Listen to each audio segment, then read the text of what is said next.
delegations to do so. Would like to acknowledge I've been given some apologies, but let me acknowledge the presence of the two MECs from the Northwest, MEC for Coghsta, MEC Malloy, and MEC for Treasury, MEC Hosho, and the HOD. I'm sure as we proceed, other officials would be acknowledged as well by the various leaders of the delegation. Councillor Huma from SALGA, who is also leading a team. I think that would be acknowledged. And Councillor Nonzaba from the district Bojanala, as well as the executive mayor, Councillor Jacobs from Kgetlengrivier local municipality. There might be other critical stakeholders whose list I don't have for now, the Office of the Auditor-General and others. We'll continue to acknowledge as we proceed. Can I allow honorable members, Fikile Klasa, who is chairperson of this portfolio committee? I saw in one report that this can as well be confused. We are the portfolio committee for cooperative governance and traditional affairs. And there's another committee, the select committee from the NCOP, that is also for cooperative governance and traditional affairs. So there is, I think I saw in one of the presentations, which I thought need to be clarified. And our work generally is the same, but when it comes to relating to municipalities, the select committee plays a crucial role when it talks about interventions. Which does not take away our responsibility as the portfolio committee. But I think that would continue to be an engagement. Can I allow honorable members to introduce themselves?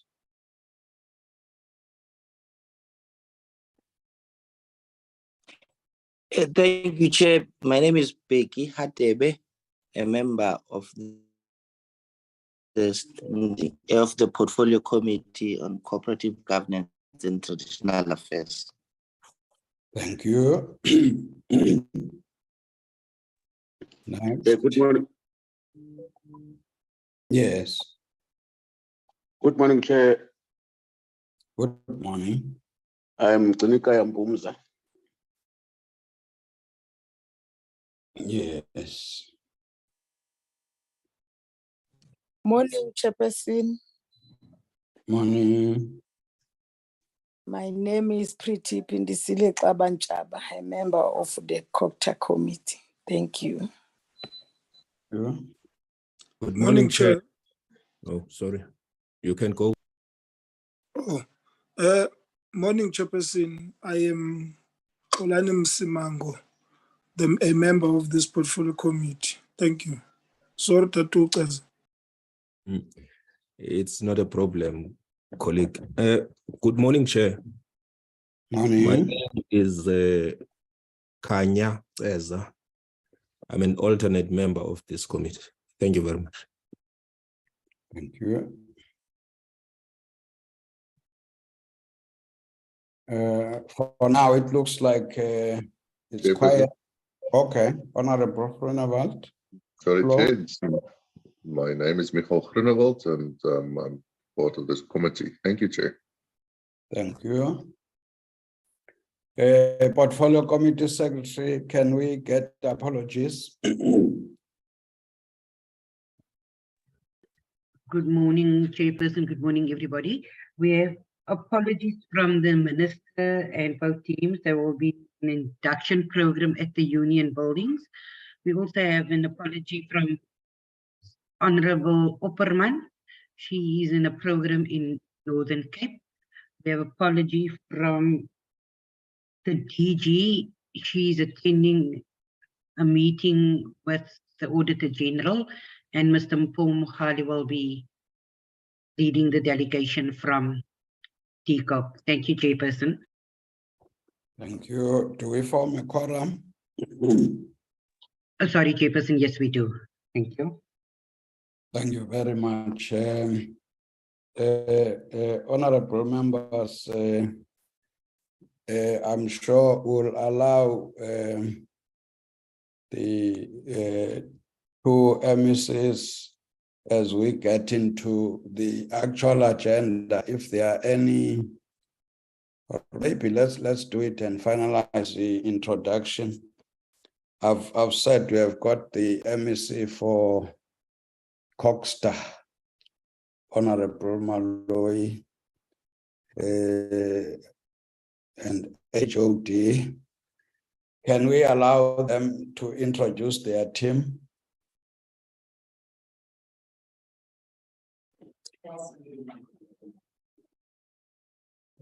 I'm going to my room. Yeah.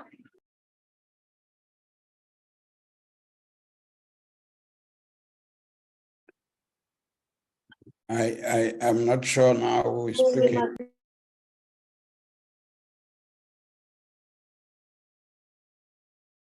Or maybe let's change the approach as we present, and then we'll start with that.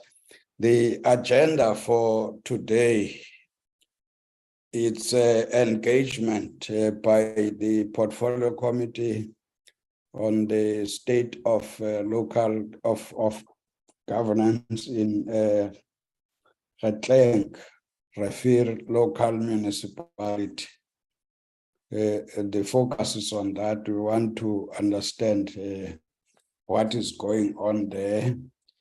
But presentations will follow this order. We'll start with Coghsta, followed by Treasury, followed by AXA, and followed by SALGA, followed by DCOG, then followed by Bojanala District Municipality, and the last would be the municipality we are about. But generally, the focus is on that state of the municipality and the support that gets given. According to the arrangement, we will start MEC Malloy with yourself, presentation by Coghsta, introduced by yourself. Then you are free to assign whoever must do what. Can I hand over to you as already welcomed? Over to you, MEC.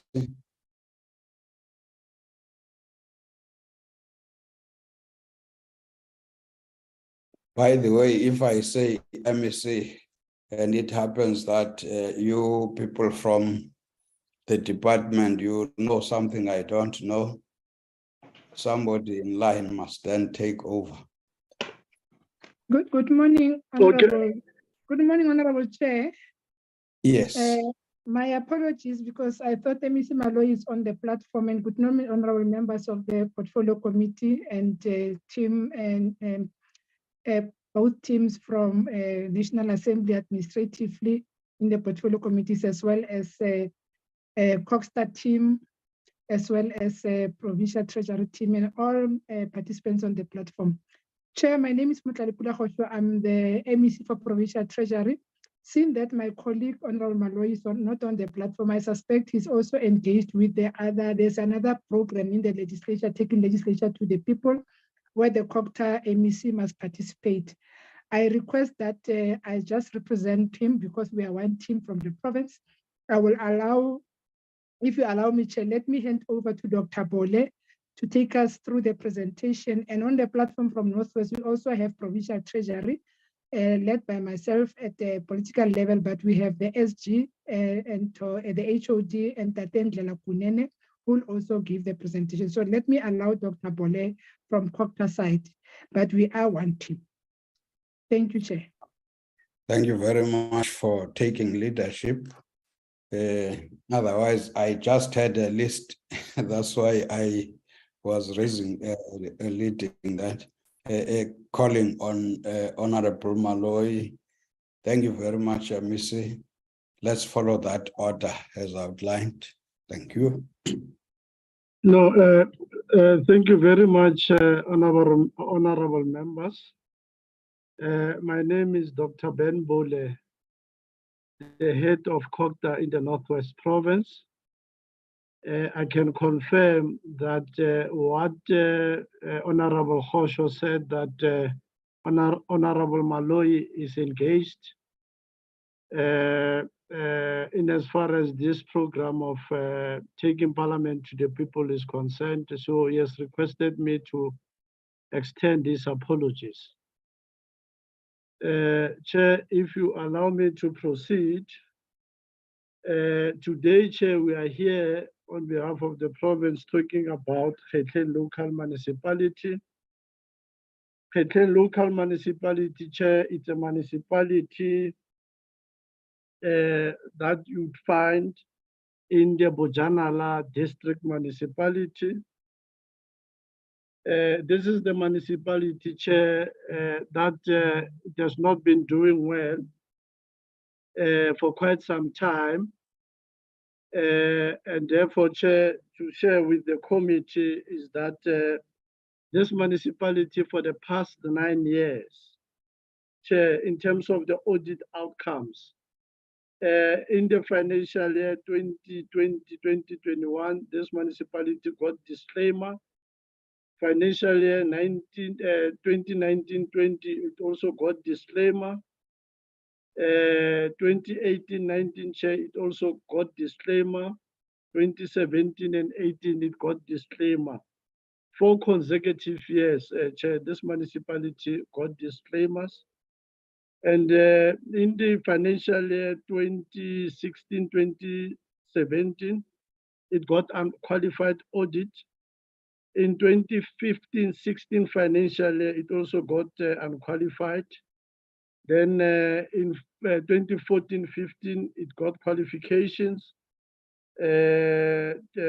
consecutive qualification, Chair, from 2014-15, 2013-14, and 2012-13 financial year, Chair. So against this background, the Provincial Executive Council of the province held a meeting on the 22nd of August 2018, resolved in that meeting, Chair, to invoke section 1391B of the Constitution with effect from the 1st of September 2018. This decision was informed by a presentation which was then made by the MEC for Coghsta, indicating to the Executive Council the serious maladministration that was identified in that municipality, the poor governance and poor financial administration, which had a negative impact in as far as service delivery is concerned, Chair. Again, Chair, for the second time after 6 months, because this municipality, the intervention did not yield any positive result, then this intervention was then extended with effect from the 1st of March 2019. Sorry. Who is supposed to flight the presentation? We don't see it.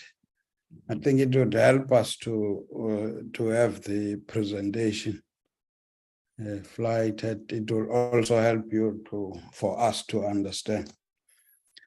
Can we ask whoever, whether it's from our committee, who is supposed to flight the presentation? Yeah, we have submitted the presentation, Chair, to the committee. I'm sure the administrators of the committee would assist there. Please, Portfolio Committee Secretary, can you flight the presentation?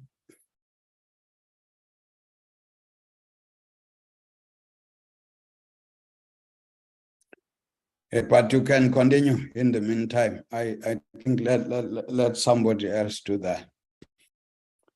And then that person must catch up with where you are. You can proceed, Dr. Wole. Okay, thank you very much, Chair. So again, Chair, this intervention was extended from the 1st of March 2019 to the 31st of August 2019. Chair, this is where I am, Chair, the last the bullet there. This extension was informed by the meeting which was held on the 27th of February 2019 of Provincial Executive Council, and Provincial Executive Council took that decision to extend the intervention. Chair. The next slide. Chair, this slide basically is talking about the triggers for intervention in Kgetleng. What triggered those interventions was the fact that, Chair, there was weak oversight by municipal council over the administration, and at that time, Chair, the municipality experienced violent service delivery protests, and then the protests adversely affected the rendering of services, which led to sewer spillage and interrupted supply of water and collection of refuse. So basically, the service delivery, Chair, was immensely affected to the extent that the water treatment plant of the municipality was also affected. There was also poor and lack of maintenance of water waste treatment plant. Yes, basically those are the, in summary, Chair, if I have to summarize this slide, these are the issues which triggered the intervention. Chair, can we go to slide number 9? Slide number 9. Thank you very much, Chair. In terms of the lesson learned, Chair, in as far as the intervention was concerned, is that one of the critical issues which was raised by the administrator was that the period of intervention to turn around the situation in the municipality, Chair, was actually very short. According to the report of the administrator. And secondly, Chair, the issue of implementing consequence management, the administrator also felt that you could not succeed, because what normally happens is that the officials, they are taking advantage that they will play a delaying tactics because they know the term of administrator is very short, and therefore there is nothing that can happen. And the biggest challenge again is that post-intervention, whoever who takes over from the progress made by the administrator at some point, follow-ups are not made, and so on and so forth. So the issue of the term of the intervention, according to the closeout report, is something that it needs to be looked into, Chair. And also during interventions, the advice is that we need to activate SAPs because normally there will be threats because the administrator will deal with some of the sensitive issues that actually those issues will actually pose some of threats to his life and so on. So therefore, going forward, we need to, invoke also the security when intervention is made. Thank you, Chair. Can we go to the slide 11. Slide 11. So now, in as far as the recommendations shared by the administrator is concerned, is that it takes, according to me, it will then takes 2 years to really turn around the situation if we are to, make a meaningful impact and contribution. And therefore, the term of the administrator, it needs to be re-looked into. And going forward, it is important that we incentivize municipality when the intervention is made, because normally what would happen is that we'll send the team for intervening that particular municipality, but that team will not come with the budget, to can change the situation there, because some of our municipalities, the province, are rural and they don't have budget and so on.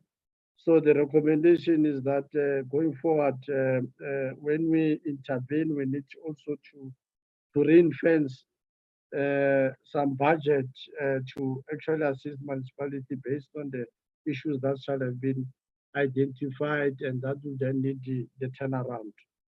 As I said, the last bullet there, Change, talk about the consequence management. I've already spoken to this particular issue. Okay, if we can go to slide number 14, I just want to summarize slide number 14, Chair. This municipality, Chair, experienced excessive number of litigations by pressure groups against the municipality, and again, Chair, the situation in that particular municipality, also in as far as finances are concerned, it was, poor financial controls, so to speak, in that municipality. The municipality experienced long outstanding debts of ESCOM, SARS, Mahali Sota and other creditors, and also the situation basically, Chair, resulted into, a non-payment of statutory bodies or third parties, and so on and so forth, including pensions, SARS. This is how bad was the situation. And therefore, Mr. Motohwane was also deployed in that municipality to actually turn around the situation, Chair. And I must also emphasize the fact that we are working closely with our Provincial Treasury, led by the MEC Honorable Hosho, in trying to assist this municipality and turn around the situation. Chair, to continue to slide number 15, the issue of revenue collections was also very low in that particular municipality. And the issue of the recommended that we need to implement austerity measures to strengthen, financial controls in that particular municipality and so on. And during that particular time, the expert also assisted the municipality in preparing for the annual financial statements for the financial year 2020-2021. Chair, if you allow me to go to slide number 16. Slide number 16, basically, these are the key issues which were identified when the assessment was made, that in as far as issues of governance, institutional arrangement, financial management, service delivery, in summary, those were the big problems that the municipality experienced. If we go to slide number 17, council and council committees were not effective, Chair, and this has resulted in failure by management, and therefore the municipality, experienced poor contract management, System of delegation not approved. Municipality adopted unfunded budget, and the municipality had huge contingency liabilities to the tune of 350 million. As I said at the beginning, the issue of poor audit outcomes were experienced in that municipality, and a slow implementation of audit action plan, IT management, amongst others. The issue of unauthorized irregular expenditure, unauthorized irregular fruitless and wasteful expenditure escalated, Chair. If we can go to slide number 21. Chair, slide number 21, this is where, as I said, we're working very closely with our provincial treasury. Currently, Section 139, subsection 5, A and C of the Constitution was invoked, and the provincial treasury, after having conducted an assessment in terms of Section 140 of the MFMA, and that assessment was communicated both to political and administrative leadership of the municipality, Chair. And a team has been introduced in the municipality this month to develop that financial recovery plan, which was imposed in terms of Section 139, subsection 5, Chair. And also a provincial team was also established, as I said. We are working with the provincial treasury and some of our colleagues from Coghsta to support this municipality as far as financial related policies and bylaws are concerned. And we are also, assisting the municipality to support on outstanding government debt. Maybe just to emphasize, Chair, that currently there is a multidisciplinary team which is comprised of provincial treasury officials and the Coghsta officials. This team, it has been dispatched across the province, was given mandate by both MECs, Osho and MEC Malloy, to make sure that this team, amongst others, assist the municipalities across the province to ensure that they spend their conditional grants, because it has been a struggle, assist our municipalities in as far as issues of financial management and general blockages of service delivery. So we hope that going forward the situation will change. And what to be emphasized here is the fact that through provincial treasury, we are also assisting the municipalities to get their monies from the provincial departments in terms of rates and taxes, because some of the offices are based in our municipalities, and therefore provincial departments have got some outstanding debts that they need to pay to the municipality. So Treasury is assisting the municipality to consolidate what the provincial department owe to the municipality, so that those affected provincial departments then pay, so that we assist the municipality in terms of the cash flow. As I said, the team chair also support and monitor make expenditure, assist the municipality in terms of establishment and the functionality of the bid committees, because that it has been a problem.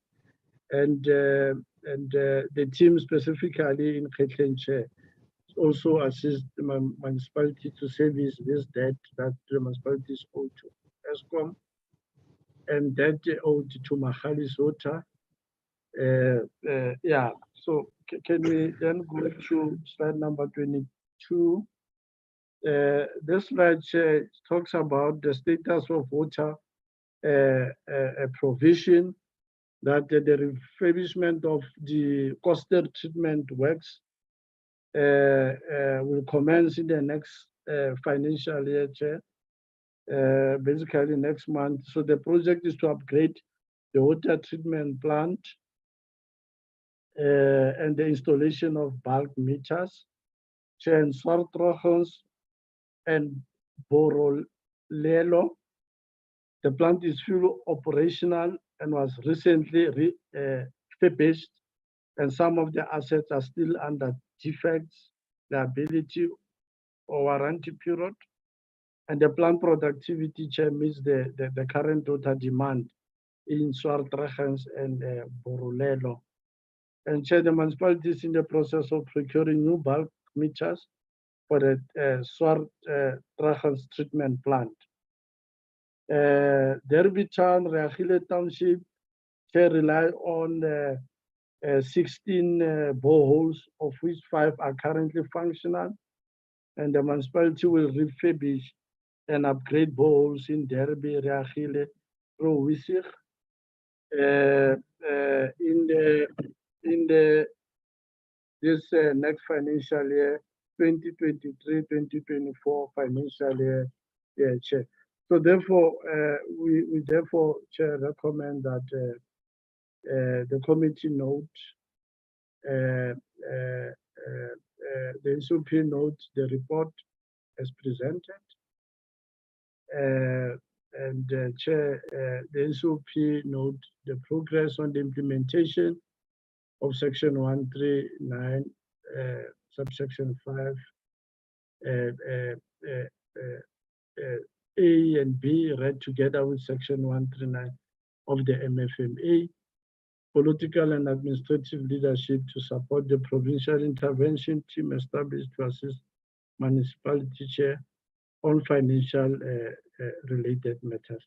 So, Chair, thank you very much. I must also indicate, as I conclude, Chair, that in as far as senior managers, vacant positions are concerned, the municipality filled the position of the senior chief finance officer and the director for technical. So the last Sunday, they advertised the director for corporate services, community services, as well as planning and ADD. And I must also emphasize that MEC Maloyi also issued out a directive to all the municipalities in the province to make sure that by the end of April, those municipalities, they must make sure that they fill vacant senior positions across the board. So thank you very much. Thank you. I think let's follow the guide of the MEC. MEC, you are in charge. No, thank you. Thank you, Honorable Chair. I will just, let's allow also through you, Chair, Provincial Treasury, will then allow Mr. Kunene, who's the HOD for Provincial Treasury, to take us through what we've been requested to cover in terms of the support that we provided to the Kgetlengrivier municipality chair. Rekunene, if you could take us through the presentation where Dr. Bole had covered, you can just also maybe put emphasis on areas that he didn't actually give more details. Rekunene, proceed. No, thank you very much, Honorable Chair, honorable members, colleagues from Coghsta, SALGA, and National also, and AG, and the political leadership from the National Department, Minister and Deputy Minister. Chair, I have already put the presentation on the wall. I just assume, Chair, that it is the Chair can see the presentation, so that I want. Yes, we can see the presentation. No, thanks, Chairperson. Chair, I think the purpose is self-explanatory. The background of the Kgetleng municipality, I think, have been succinctly covered by my colleague, Dr. Bole. And Chair, with your permission, some of the things that he would have raised as part of his presentation, because there's an alignment between our presentation and their presentation. And I would not repeat that, Chair, in terms of that. Chair, the slide number 6 deals with over and above the specific support that we are providing to the municipality. There are obviously transversal responsibilities that we have, and these are anchored on our support plan to the municipality, including Kgetleng. And it also takes cue from section 154 of the Constitution and 34 of the MFMA, which deals with support. We are working very hard, Chair, and I think I must also put a disclaimer that whilst we are putting a lot of efforts on the 4 and 6 focus areas that I've listed there, we are still yet to see the impact, Chair, in terms of this intervention or this focus area. For example, we are working with, continuously working with the municipality on ensuring that they have a funded budget. We are still obviously grappling with that because we have not reached that pinnacle or that objective in terms of, we have engaged on the 2022, we have engaged also in terms of the current, on the new financial year as part of the process of the medium-term budget assessment. One of the enabler that you are also working with the municipality and providing the necessary support is on the M-score, and where we are obviously the idea is to modernize financial management, and we are working with the municipalities to use their systems that is currently there to draw the information from the system based on the M-score. And we are also picking up the gaps, which gap I think we are working with them. The audit outcomes is not as what we have achieved in terms of improved audit outcome. However, we have worked with them on the web-enabled audit action plan. And you are continuously looking at the assessment of the Chairperson, am I? Somebody who is disturbing. I don't know who he is. No, thanks, Chairperson. And then the last part is on the recovery services, which is about the financial recovery plan. And I think it has also partly been covered by Dr. Bole. On the capacity building based on the framework, we are looking at on the job training, where we obviously provide assistance by supporting and obviously appointing people in the municipality. And for the period 2022-2020, I think we did assist the Kgetleng with colleagues who were actually part of the BTO. We are also looking at continuous capacity gap filling, where we have a directive of the tasks that staff should ordinarily do. The downside of it, Chair, is that in instances where we are providing the necessary support, and I think it takes a bit of long for the municipality to obviously fill the vacant post because they are dependent on that. The objectives, as I said, is that we are looking at 3 broad areas. One is on the GRAP M-score and ensuring that the M-score is aligned to the reporting. Some of the lessons that we have picked up, Chair, I think without dealing in detail with everything, but for example, that the financial health of Kgetleng is not improving and the provision of services is worsening, regardless of the various support mechanisms provided by national and provincial government. As indicated by Dr. Bole, obviously the intervention was escalated to look at the financial recovery plan, working with National Treasury, and we are looking at the 4 following pillars: governance, institutional capacity, financial management, and service delivery. We are of the view that the implementation of the requires collaborative efforts from all stakeholders, including but not limited to SALGA, national department, provincial department, including some of our boards, particularly around the water situation.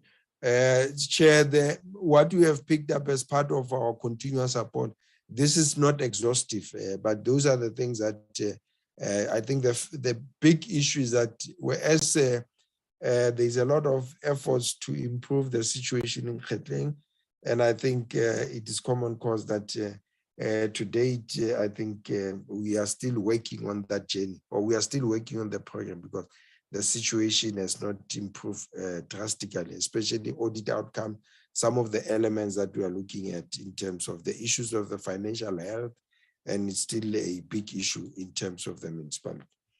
Dr. Bola did indicate that the both MEC for Finance and Coghsta obviously were directed by EXCO to commence with the process of the mandatory intervention stroke implementation of the financial recovery plan. And the Provincial Treasury is the lead department in the implementation of this intervention. And we have adopted the following to ensure that all affected stakeholders understand, including engagement with the municipality. We have had various engagement with the new council and the old council, and we are also working with National Treasury in terms of the financial recovery services. Our view, Chair, is that whatever we do in Kgetleng as part of the mandatory intervention, it should be participatory, and we should obviously bring on board all stakeholders and share with them the information and progress that we are achieving in relation to that. Just a high level, and I think Dr. Bola has already, we have done the status quo, Chair. NT has mandated by law, obviously, to compile the financial recovery plan. So we have commenced with that process. In the interim, would be implementing what we call the interim rescue plan. So there's going to be a parallel process that whilst we have worked on the interim rescue plan based on the status quo report, the National Treasury would also be working with us and all the stakeholders to develop with the view of implementing a comprehensive financial recovery plan for the municipality. We are finalizing the process of deployment of the provincial executive rep, and the submission will be submitted to the Executive Council for consideration of the names. And as soon as that process is concluded, we'll then deploy the provincial executive rep supported by the team in terms of the municipality. Just a high level progress to date, Chair, as I said, is that it's a collaborative effort. We are done with the status quo. We have developed the interim rescue plan, and we will be implementing it. We are finalizing the appointment of the PER, and we think that it will go a long way. And we will also support the PER with a multidisciplinary team, which would include, but not limited to, experts in terms of governance and institutional, finance, legal, and service delivery. In addition to the PER, the provincial, in collaboration with Provincial Coghsta, National Coghsta, MISA, Department of Water and Sanitation, SALGA, will establish a panel to be appointed on the areas that I've mentioned. And we think that it will go a long way. We are of the view, Chair, that with the implementation of the financial recovery plan, I think it's not a short-term program. Obviously, it can take anything from 1 year to 3 years. And I think all the challenges that are there in terms of the ministry, we are of the view that they would be addressed, because the financial recovery plan is going to cover not only issues of service delivery, but it will also address issues of capacity governance, institutional, and obviously at the heart of the challenges also, it is going to be improving the financial health of the municipality. As I said, the National Treasury has commenced with the process of the financial recovery plan. The process commenced in March, and obviously we would also be commencing with the implementation of the rescue plan, which is the interim measure. And I've indicated the method applied by the municipal finance in the development of which looks at issues of service delivery, financial health, institution, and governance. And we are of the view that we should be able to achieve a funded budget as part of the implementation of the financial recovery plan, and we would commence that with the implementation of the rescue plan.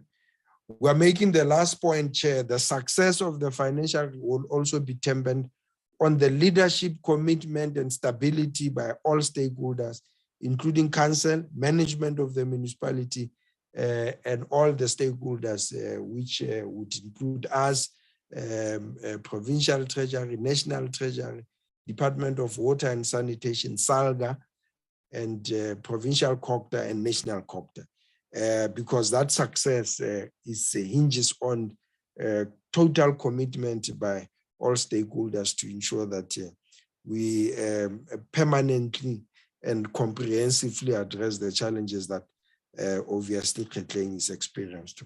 The last part, Chair, I think is consistent with my colleague.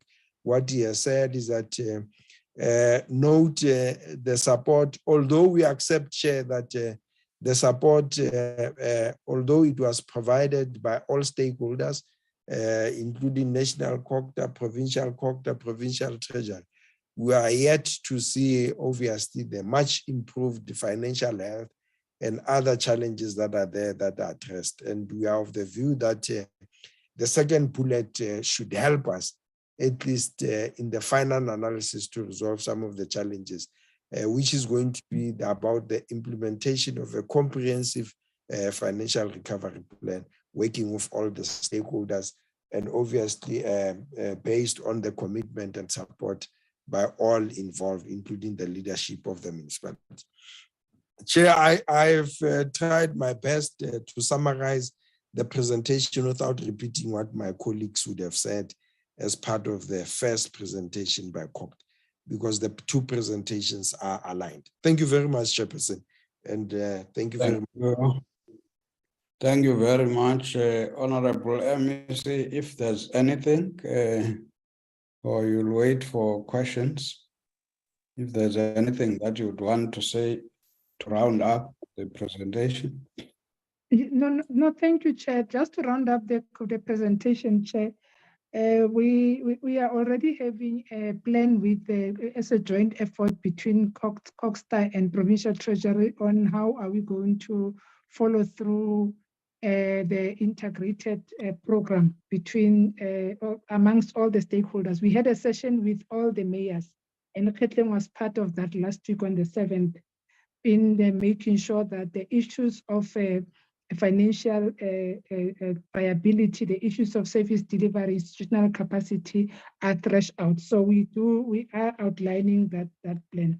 Lastly, Honorable Chair, I just wanted also to share with you, as part of the support program, Provincial Treasury did launch a leadership program around supply chain management, where we partnered with National Treasury, and it was and with the Education, Training and Development sector.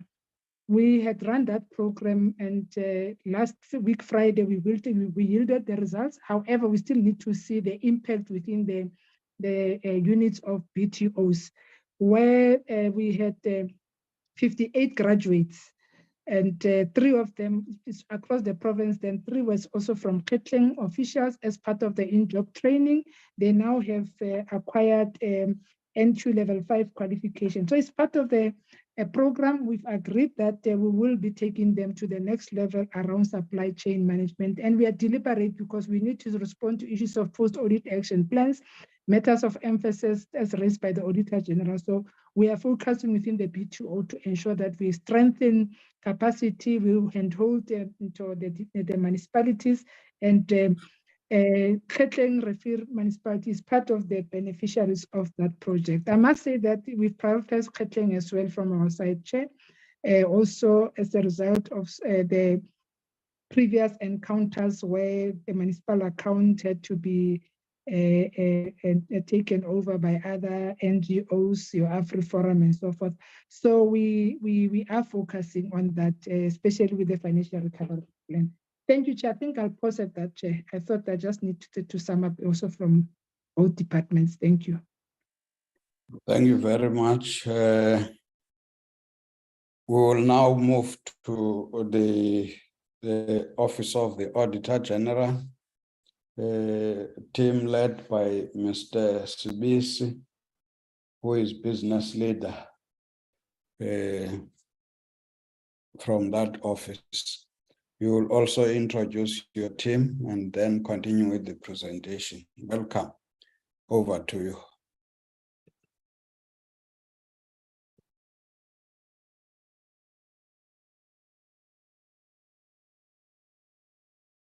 Okay.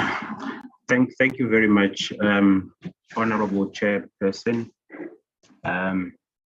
Greetings to the members of this committee, MEC Hosho, the HODs that are here, the councillors, and the rest of the support team and colleagues. Chairperson, by way of introduction, I'm Thokozi Sisibisi. I am the business unit leader responsible for this province, the AGSA office in this province. I am not alone on this call, Chairperson. I am with my colleagues, Miss Pamela Mamei, who is the senior manager that would have audited Kgetleng, responsible for Kgetleng local municipality chair. That is Pamela. I also have on this call the stakeholder liaison manager, Miss Nombulelo Ngome. I do believe that we also have a stakeholder liaison manager based in Cape Town. That's the team from our side, Chairperson.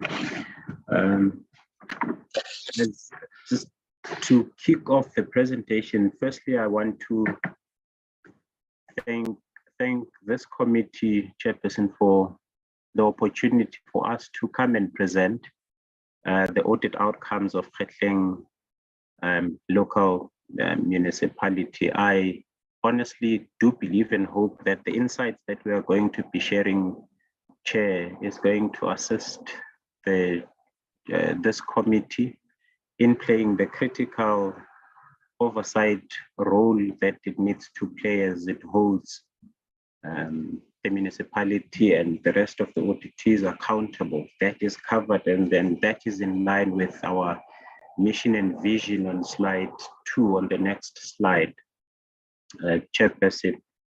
And then on the next slide, in slide 3, Chairperson, that's the depiction of, and I want to believe that it's a slide that you've seen for a couple of times now, but that's the pictorial depiction of all the key role players, Chairperson and members, that we believe we're going to need to try and shift the public sector culture, because we certainly are clear that we won't be able to do that all by ourselves, and we need the rest of the role players in there with us, playing that critical strategic partnership with everyone involved, Chairperson. But given the time that we've got, I do not want to waste any further time. With your permission, I am going to allow Ms. Mamei to continue with the rest of the presentation from slide 4 to give the insights to this committee. Thank you so much, Chairperson, Ms. Mamei. Thank you. Honorable Chair, honorable members, and Mrs. and colleagues.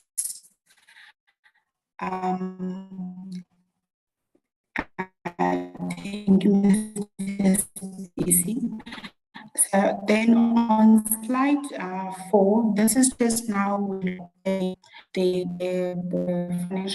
quality of the financial statements, the predetermined objectives, and compliance with legislation. And there has not been much compared for these 2 years in the last few years within the municipality. So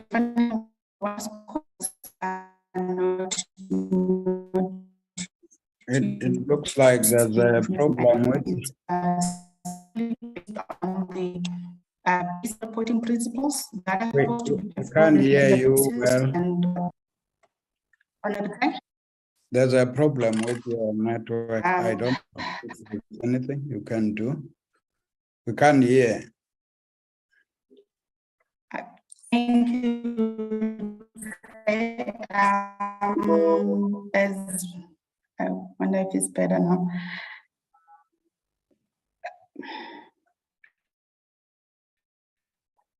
Continue. Let's hear if it is better. Okay, thank you. Thank you. Yes, I've tried to just move around, Chair. Thank you so much. So on slide 4, on the financial outcome,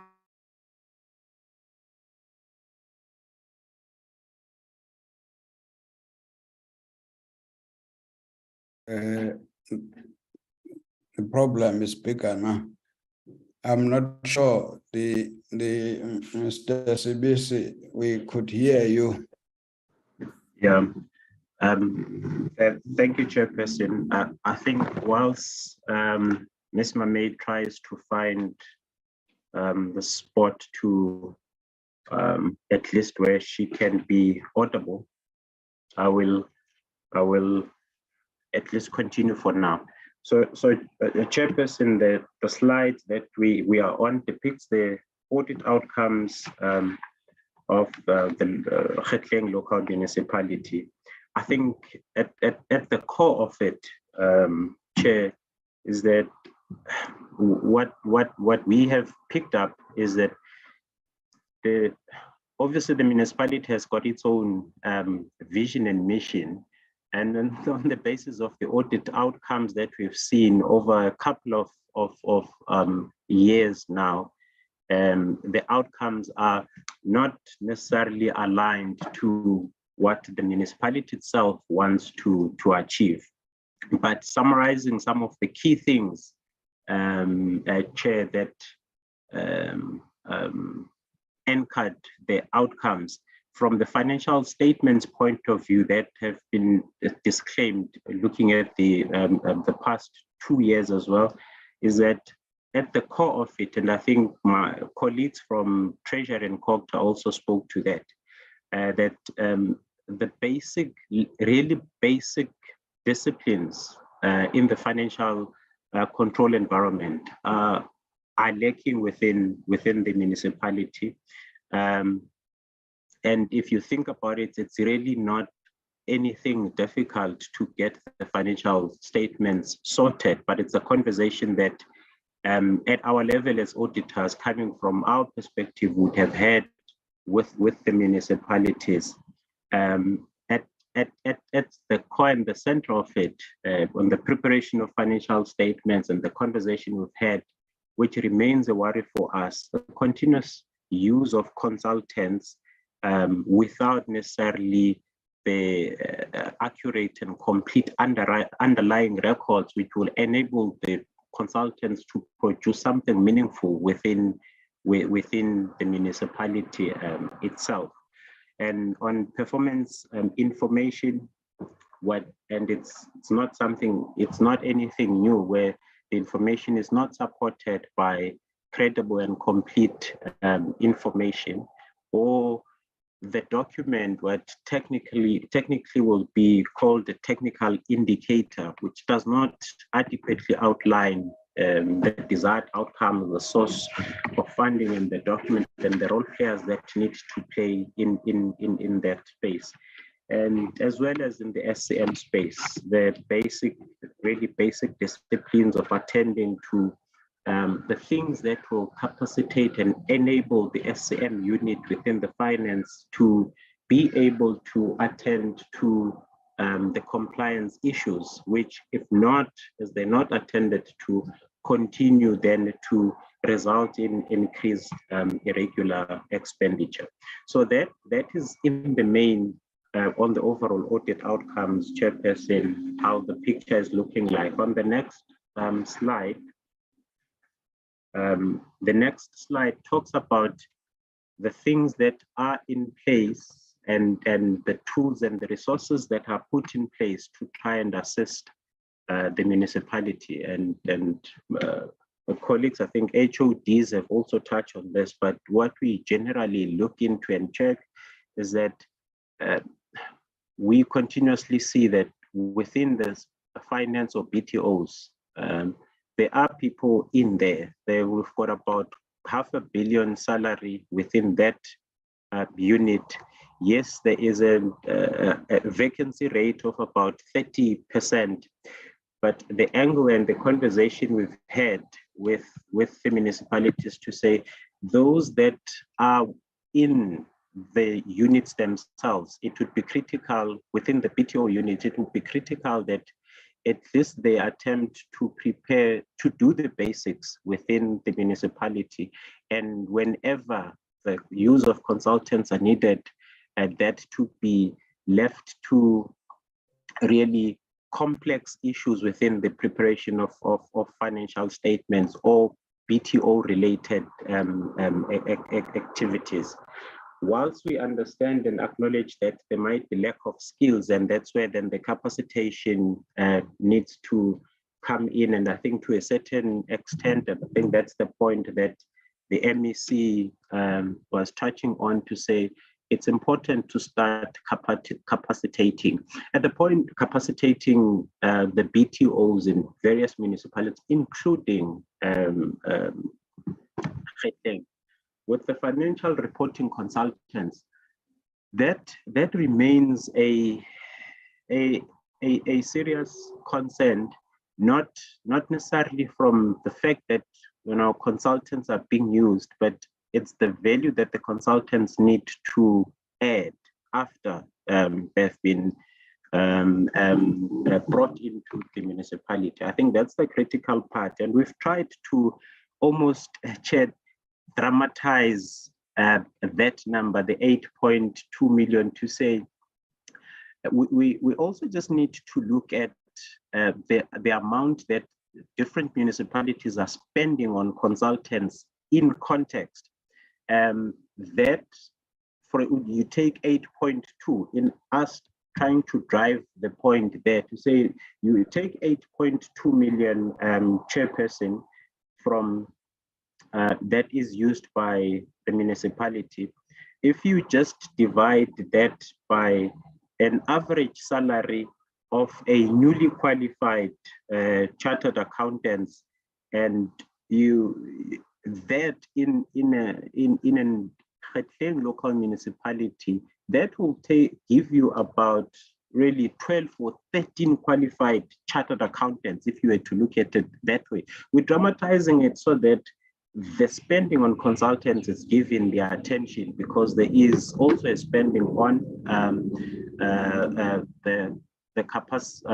the finance units themselves.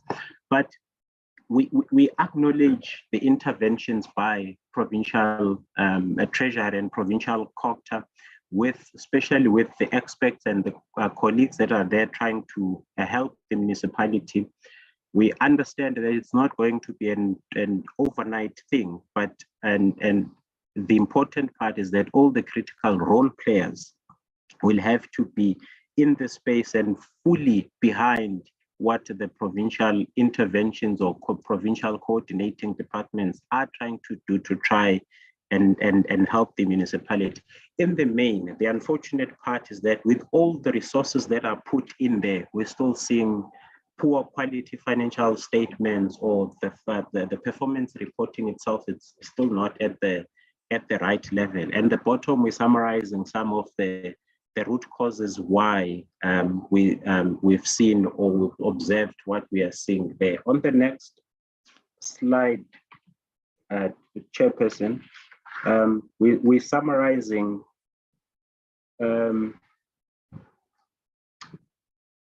the financial aspect of the municipality, talking to the financial health itself. I think the critical part for us and the conversation that we'd have had with the municipality is the revenue enhancement aspect of things. Some of the critical things is that the municipality, within its boundaries and what it can do, it's important for it to focus on some of the revenue enhancements initiative, working obviously with the supporting coordinating institutions, but that alone should not trying to enhance revenue without taking into account the debt collection processes and measures. It's not going to assist, because that you get money, but that money will move into an uncollectible or the debt that will be written off because it will not be collected. And when we had the conversation around that, I think the critical part and what is clear, Chair, is that the revenue enhancement program and initiatives, including the debtors collection, given the fact that for quite some time, citizens and communities have gotten to a stage and a point where they were comfortable with not paying for services for various reasons.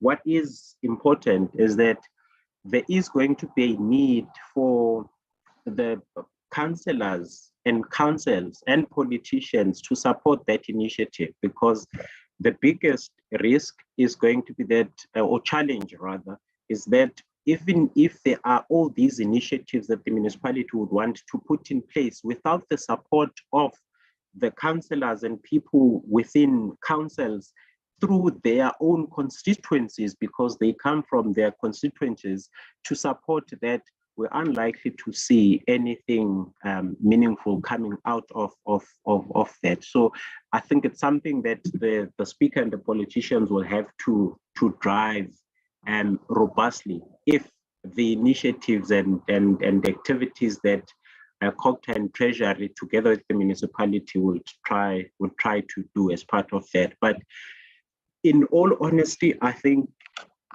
the municipality will have to now start dissecting the debtors or the people that are owing the municipality, differentiating between those that can afford and those that cannot afford to pay, so that the stricter measures in terms of the debt collection policy can be implemented. Chairperson, we've tried to highlight the root causes there of the strained financial health. To say it will be critical in putting through all these measures. And I got comfort from the two presentations, and especially from Treasury, when they say it will be possible to shift and move the municipality from the unfunded budget to a funded budget. But that means it will be critical for the municipality to have all the guidelines and when budgeting for revenues, and making sure that the basic disciplines are in place, and the planning itself and all the role players are playing in that space to trying to assist. On the next slide, Chair, this slide we talk about infrastructure assets, and we're summarizing infrastructure assets, and the context is that for the municipality to be able to deliver services and uninterrupted services, there is going to be a need for a focused spending on infrastructure assets, because if the municipality is not investing heavily on infrastructure asset, it means those that are in the environment will have to be maintained deliberately and that planned properly. So in this instance, we looked at the spending on the infrastructure assets in line with what is recommended. We're seeing that it's still below that, but even the existing spending, we just need to make sure that the existing spending on infrastructure asset management is aimed at ensuring that the security of supply of services is secured through those infrastructure assets that need to be there. Some of the root causes, Chairperson, that we see where the municipality did not have a maintenance infrastructure maintenance plan in place, that is unlikely to result in a coordinated and a meaningful maintenance of infrastructure assets.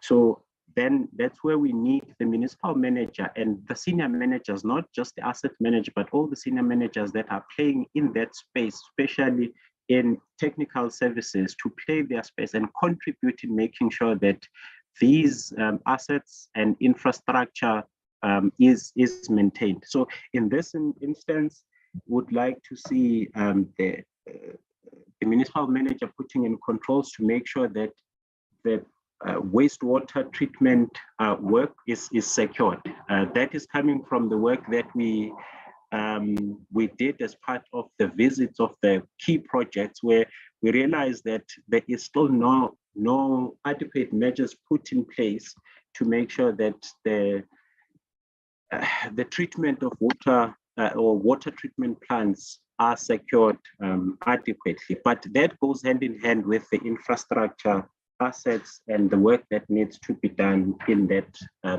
space. On the next slide, Chairperson, we deal with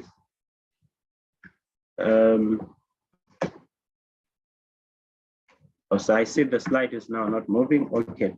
On the next slide, Chair, we deal with the lack of accountability and increasing irregular expenditure. The biggest concern is that we had conversations last year about the high irregular expenditure incurred, but that number further increased further in the current year from 275 to 369. But with that, what we would have hoped to see then the measures put in place by the municipality, making sure that the balance of irregular expenditure is adequately addressed. But to this date, we have not seen anything done on either the recovery or the recovery of the monies through the investigation that would have been done to determine whether anyone is responsible or the municipality need to recover money, or if the indication is that no one is responsible, then the process of writing that off or condoning. So the entire balance that we're talking about is still not taken care of. And in the main, it's because the MPEC itself is not capacitated adequately to assist with the investigations as required by this. And this is where we call upon the various stakeholders to play in this, to try and assist.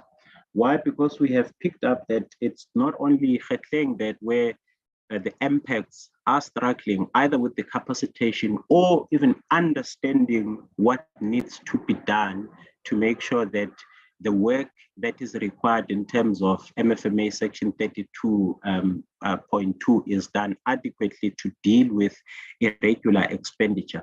But that is the conversation we were hoping to have with the provincial coordinating departments, which is Treasury and Coghsta, after having met with the various municipalities and identified the magnitude and the extent of the issues insofar as the capacity of the MPECs is concerned. And Kgetleng is also not spared from those challenges. But in the main, if we break down the irregular expenditure, we say the big chunk of it comes from the municipality breaching the pillars within the procurement, within the 5 pillars within the constitutions of competitiveness, the fairness, on the transparency. And in certain instances where what we've tried to do was to try and split and say, of this irregular expenditure, how much of it as a team we could not see any value obtained. And to that extent, we've got about 5.6 million in that. And the rest, it's because of non-compliance with legislation. That is the story on irregular expenditure. On the next one, Chairperson, I'll just wait for the next slide. On the next slide,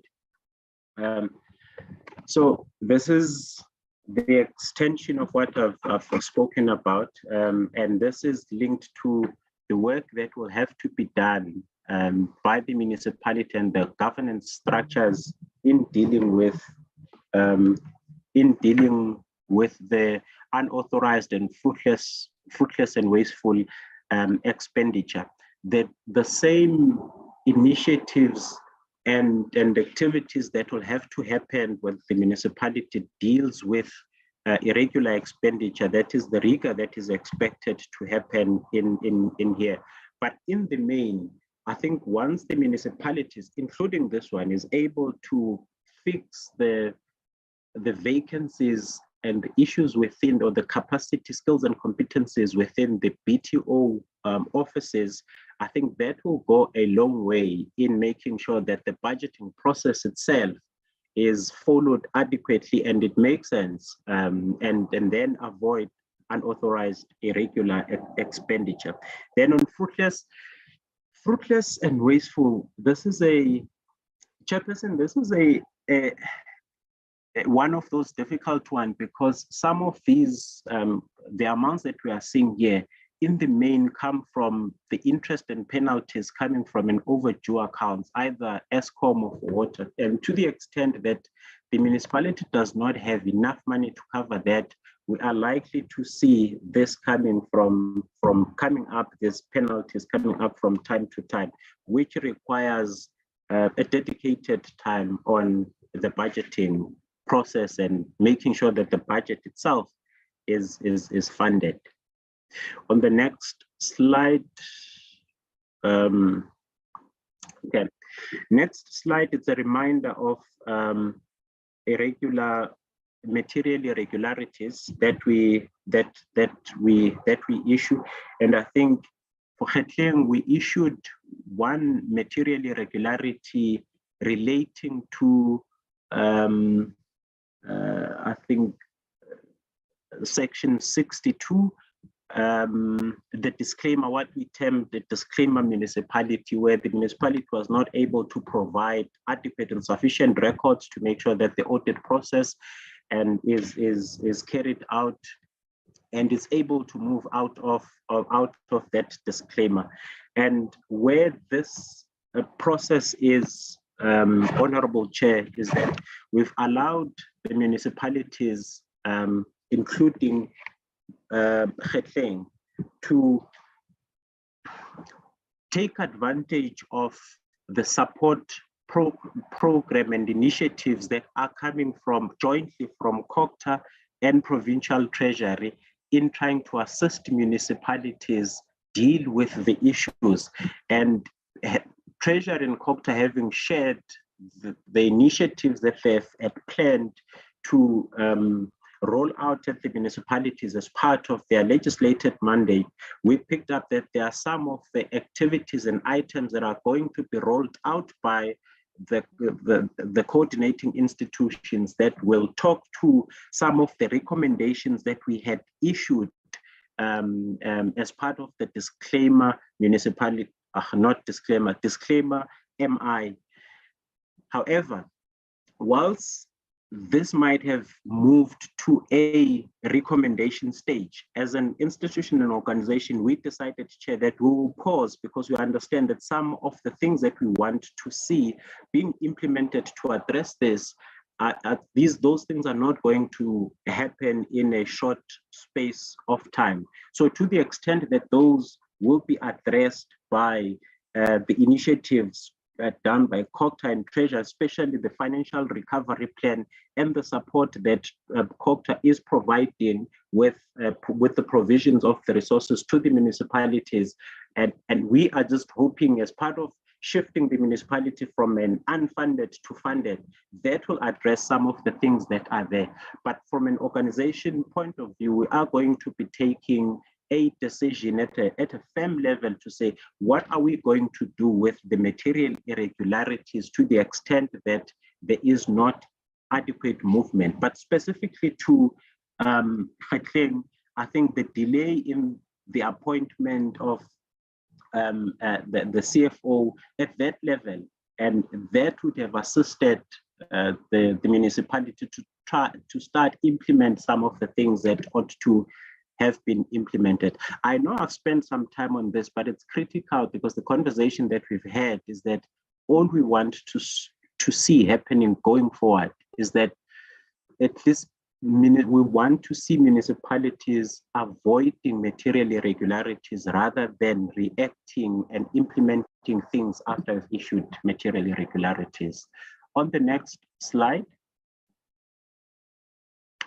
then this slide, Chairperson, summarizes the message from last year. So it summarizes the message from last year insofar as Kgetleng is concerned, where we had the message itself, we had requested, and our expectation is that the tone at the political and administrative leadership level create a zero tolerance for non-compliance and transgressions, to say the corrective actions are taken swiftly to try and change the environment, that the culture of performance is institutionalized. And I think that should actually work better with the changes that have come through with the regulations, with especially the cascading of performance agreements to the rest of employees within the municipalities. We're hoping that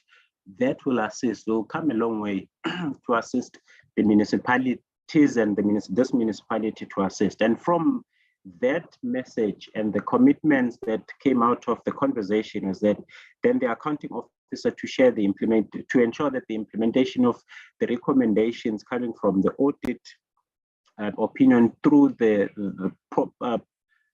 post-audit action plans that are implemented, and to making sure that whilst the municipality might have issues with financial viability, but just to make sure that they engage and agree with critical service providers and stick with the agreements stick within the agreements within those, or arrangements rather with those. But reflecting on that, unfortunately, I think the municipality started giving us information in response to either the MI itself and the recommendation and the message from last year, but it has not been adequate for the municipality to get out of the disclaimer itself. In honoring the payments, I think the arrangement, it has been a difficult one, because it's not only the key critical ones. I think the municipality has at the point where it couldn't even pay our own audit fees. And I think now it's within the local government municipalities in Northwest. I think, if I'm not mistaken, Kgetleng is the second highest owing municipalities when it comes to audit fees. That talks to the ability of the municipality to pay the critical service providers. What, as the call to action going forward, we're saying the process that the provincial coordinating departments are embarking on, that follows a certain logical approach, in that when we deal with the unfunded budget, to make sure that the budget prescripts themselves are supported by realistic and revenue that can be attained and collectible, and that the financial disciplines need to be put in place.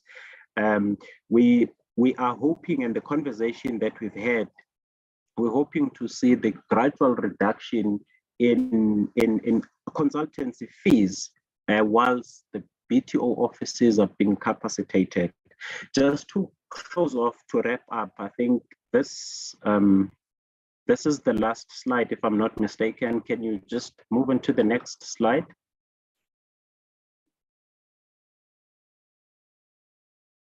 The next slide, please. Whilst we move to the, yeah, okay, that was the last slide.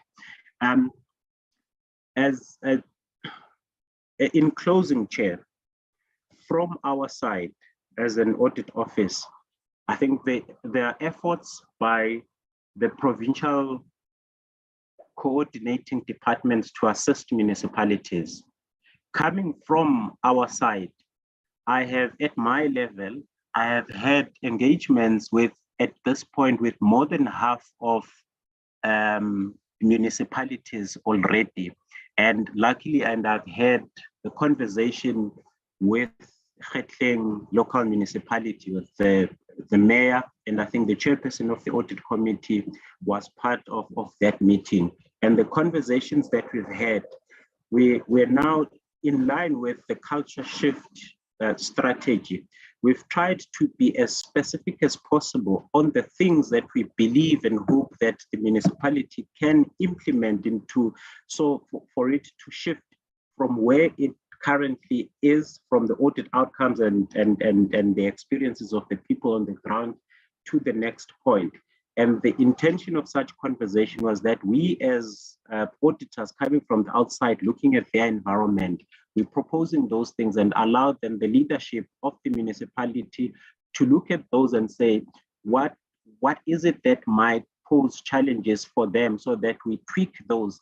The intention is to make sure that between now and end of June, the municipality is able to lay the foundation, lay the land in terms of the plan, and making sure that the critical things that it needs and the plans it needs from the next financial year, those things are ready to implement.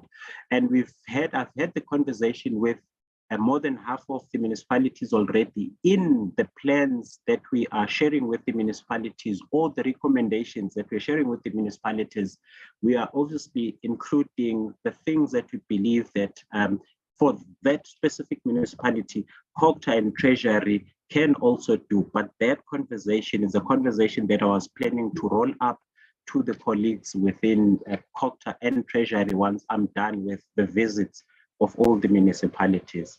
That is the presentation, Chair, from our side. And thank you, and apologies that Ms. Memey was not able to do the presentation. Thanks, Chair. Thank you very much. I think, honorable members, we have laid the foundation for us to have a sense of what is happening in Kgetleng local municipality. I would now ask the presenters that would follow.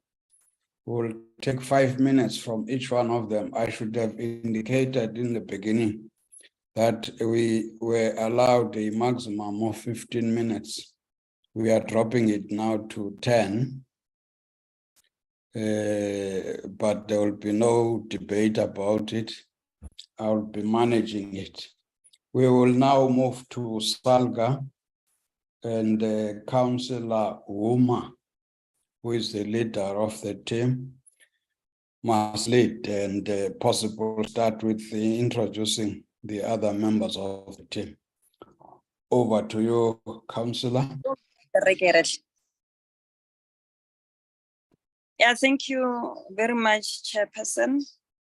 Like you indicated, my name is Councillor Mabalehuma. I'm the SALGA delegate to the NCOP, and with me is the PDO of SALGA, Desiree Troile, and the officials from SALGA. I've seen those that have logged in is Tate Knox Mulati, Dr. Malebogo Mogotsi, Zandile Stirman, Laurentina Diale. Those are the members of SALGA that have logged in. And let me as well acknowledge the presence of the honorable members of the Portfolio Committee, the Provincial Coghsta, Provincial Treasury led by MEC Hosho, Office of the AG, leadership of Kgetleng, Mayor, Chief Whip, and the Speaker. I'm the one who will be presenting, Chairperson, on behalf of SALGA. And I'll make sure that I stick to the 10 minutes allocated. Can I continue with the presentation, Chairperson? Please, yes, allowed. Yeah, thank you very much. The presentation, the outline of the presentation will be as follows. We're going to have the overview of the role of SALGA, corporate services and capacity building, budget and treasury offices and municipal finance, infrastructure and trading services, community development and social services, councillor support and governance. On the overview of the role of SALGA, our mandate as SALGA is Sorry, Chair. the key mandate. Sorry, SALGA. Can we see the presentation, please? Let's our secretariat must always help us with that, please. You'll indicate to me when to continue, Chair. No, I want you to continue whilst these ones are putting up this continue. The presentation. Okay, no, thank you. Our mandate and role of SALGA in local government, the key mandate is to assist in transforming local government to enable it to fulfill the development mandate. Amongst other issues is to lobby, advocate, protect, and represent the interest of local government at the relevant structures and platform. We act as an employer body representing all municipal members and by agreement associate members, building the capacity of the municipality as an institution, as well as the leadership and technical capacity of both councillors and officials. As SALGA, we also support and advise our members on a range of issues to assist effective execution of the mandate. We also build the profile and image of local government within South Africa, as well as outside the country. And lastly, as SALGA, we serve as the main hub of local government and intelligence to facilitate peer learning within the sector, hence inspiring service delivery. We have identified through the different directorates in Kgetleng, that is the section or the unit, the municipal challenges, the description of the support, and what is needed next. Under corporate services, the challenges identified there is that Kgetleng do not have properly aligned organogram. Their organogram is not properly aligned with the current needs. Failure for them to perform vetting, lack of requisite skills or qualification, issue of job evaluation has been identified as well as a challenge. Staff verifications are not conducted to determine if all employees are accounted for and ensure that there are no ghost employees. And then the description of support to Kgetleng is that we are hands-on working with Coghsta in the province in terms of the issue of the organogram. As SALGA, we provide vetting and competency assessment for Section 56 and Section 57, of course, free of charge. Job evaluation report has been submitted to management and it is awaiting the municipality to implement.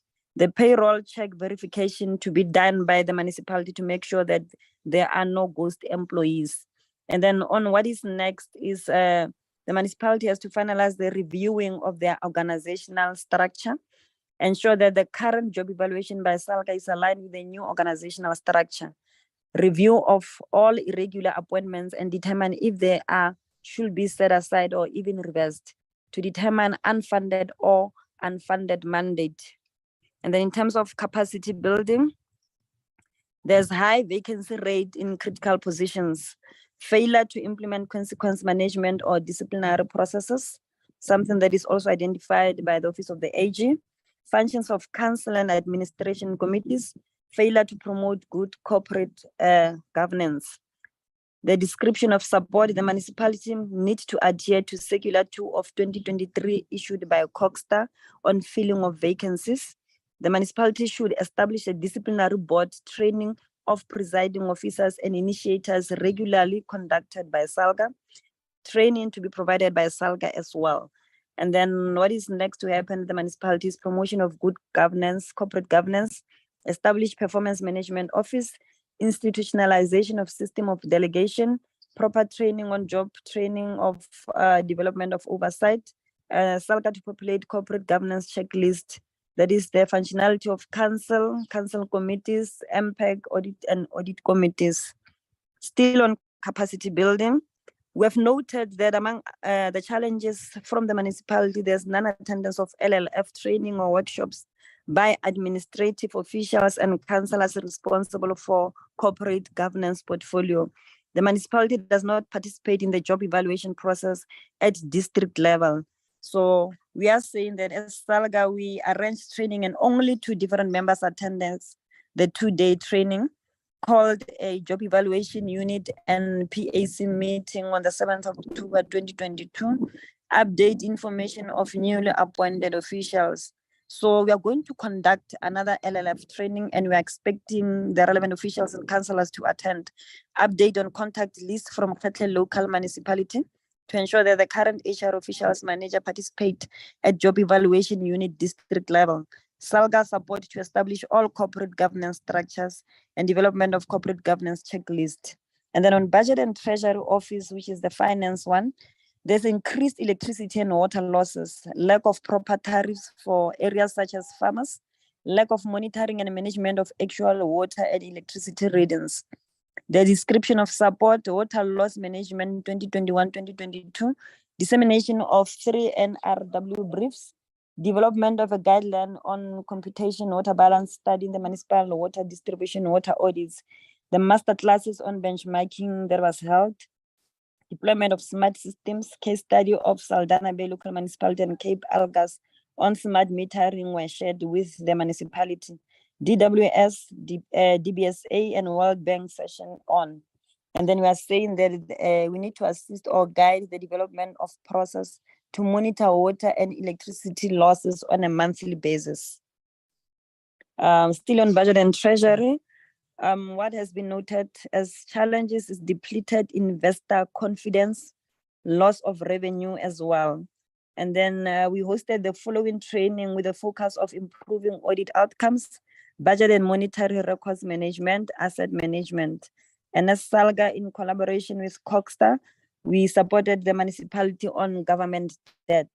And then we are saying that what needs to happen next is improved audit outcome, assist with the development and implementation of the post-audit action plan, guide and assist with the revenue of the risk register and standard operating procedures with respect to revenue, monitor and advise management with the implementation of the recovery plan. Still on municipal finance, the supply chain management process not adhered to. It has been identified as one of the challenges because some bids were appointed without being adjudicated. Other various appointments were made without following the supply chain management process. And then we hosted the following training with the focus of improving audit outcomes, budget and monitoring, which includes supply chain management. And we're saying we need to continue provide support on financial management to the municipality. Budget not funded as one of the challenges, votes or programs not adequately budgeted for or under budgeted, interest and penalties on late payments of creditors, expenditure registers in place but not updated as one of the challenges, and budget training, which includes training on the review of monthly and mid-term reports was provided to Kgetleng. Budget training, which include training on the review of monthly and mid-year reports. And then we're saying we need to support or train members on the job, the committees of council with the review of monthly reports and mid-year, assist and give guidance on the implementation of an active cash management system to enable it to maintain sound liquidity. Still on the issues of budget and treasury, we have noted or it has been written as a challenge that accounting officer has not investigated UIF and W as required by Section 32 of the MFMA. MPEC supported on UIF and wasteful expenditure on the 28th to the 30th of June 2022. And then there was an induction of MPEC on June 2022. And we say what needs to happen is the review of the UIF and wasteful expenditure reduction plan and give guidance on the implementation and monitoring of the plan. Give guidance on the investigation of all reported allegations of financial misconduct against officials and apply consequence management on irregular expenditure. And then on the issue of infrastructure or service delivery, challenges identified is that compliance with water and sanitation services, senior management or EXCO monitoring performance against the standard. Example, your monthly reports on service provision, extent of challenges in meeting the water and sanitation service standards, level of water in the municipality as it is embedded in the bylaws or policy. The municipality status in terms of roads and stormwater infrastructure is characterized as a serious challenge. Hence, the bulk of the municipal infrastructure grant for the past 3 years has been used on roads. Backlog in utilization of MECON projects. There's a serious water shortage, no bylaws in electrical department, water losses undermined due to lack of finances. And then the budget training, which include training on the review of monthly and mid-year reports. And support is still needed, and training of council with the review of monthly reports and mid-year reports. Coastal bulk meter project to be initiated. zonal bulk meters to be placed in township in the next phase of the project. On community services, in Bojanala Platinum District Municipality, libraries are a function of the DCAC, but are managed by local municipalities. So there's lack of clarity in terms of powers and function between district municipalities and local municipalities with regard to this function. And there's this perception of disaster management as a response function as opposed to proactive function. There's lack of effective integration across municipal services. Disaster management plans not regularly reviewed and budgeted for. Structure of the department, inadequate capacity in the department. And then what we did as SALGA, we conducted council induction on disaster management and fire services on the 4th of August 2022. And we're still saying there's a need for reestablishment of disaster department, continued negotiating with the BAGIP from Bojanala District Municipality to assist Kgetlengrivier local municipality with available resources to proactively respond to disasters. Still on community and social development, water shortages, the informal settlement around the municipality, and there's no disaster management center. So as SALGA, we supported the provincialization of library service and currently still lobbying for increased budget on the matter. And then the establishment of the disaster management center is a need. Appointment of a manager disaster management, address the water problem in the municipality, and then the municipality needs to budget for disaster management services. On development and planning, human settlement, the municipality does not have human settlement as part of its core function. It only plays a coordinating role for and on behalf of the provincial government. And what has been noted as a challenge is skills existing in town planning department by the department only lacks capacity. There's no spatial development framework and no building regulations by law. And what needs to happen is a review or development of SDFs, assist with development of bylaws, assessment of informal settlement into categories, and develop programs to implement the LED strategy, because the LED strategy has been finalized. And then on councillor support or governance, challenges there is effective oversight role by council over executive and administration. There's lack of additional support capacity, lack of alignment in the structure of the MM office and council support. Disciplinary board resuscitation, we have to assist at SALGA. And then what needs to happen is maintenance of disciplinary register, promotion of consequence management and accountability. On legal services, the municipality is financially exposed because of the excessive number of litigations. Litigations by ratepayers association due to poor service delivery and non-compliance with legislation, that is your Municipal Property Rates Act, environmental laws, etc. Contracts are not drafted in a manner that protects the interests of the municipality, and it contributes to legal disputes. The attachment of assets of the municipality by court orders, failure to pay for service rendered within the legislated period, which is 30 days. The municipality appointed a legal manager in September 2021, but the municipality does not honor court orders. And then what has been support given there by SALGA, Coghsta facilitates settlement of this court judgment and implementation of the judgment. A 3-year or SLA was signed with Magalies Water to deal with wastewater treatment works. And as SALGA, legal services should assist by engaging the Ratepayers Association and Water to work towards partial solutions. I think that is the end of my presentation, and I adhere to the time allocation. Thank you very much, Chairperson. Thank you very much, leadership. We will now move to DCOG. The team leader of DCOG, same arrangement, 10 minutes. Mr. Mohale. No, thank you very much, Honorable Chairperson, and let me also greet all the members, the honorable members of the committee. And let me also greet the MEC Hosha, as well as the HOD for Cooperative, and also for Treasury, including the leadership of SALGA. With me, honorable members, I'm accompanied by DDG Ellen Zimbwa, who is in MISA, and we are also having Mr. George Kasose. He is a professional engineer that is currently assigned to Kgetlengrivier Municipality, including Ponso Nkenjani, who is the provincial manager for MISA on our behalf, and Mr. Flora Nkwana.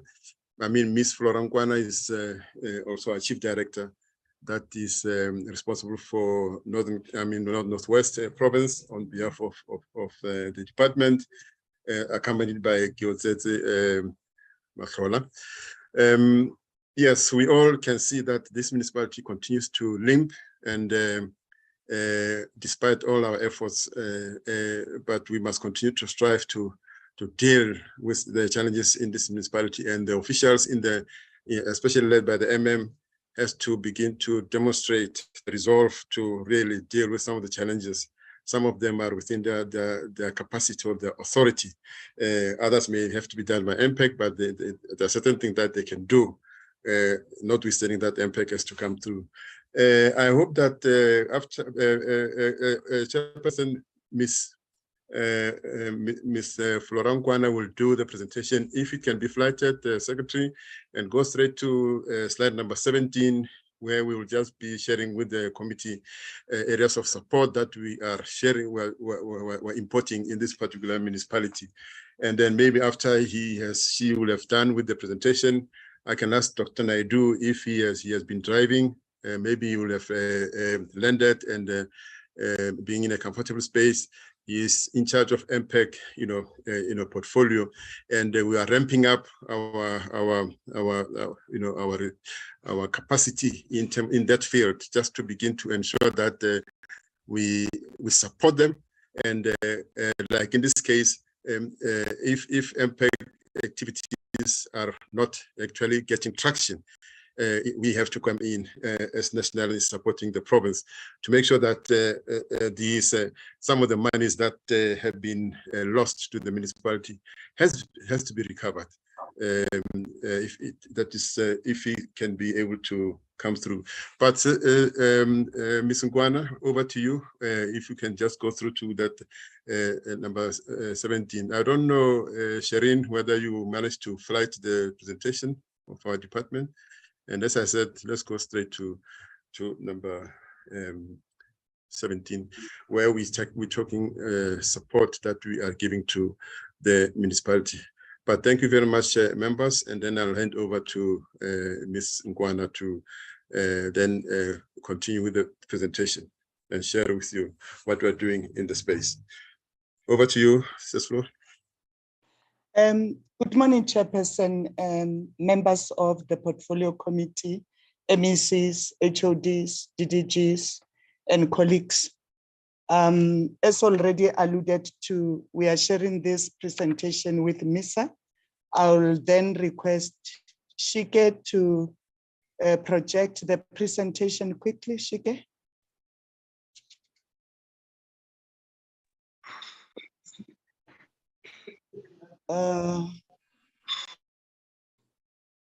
I'm not sure if Shike can hear me.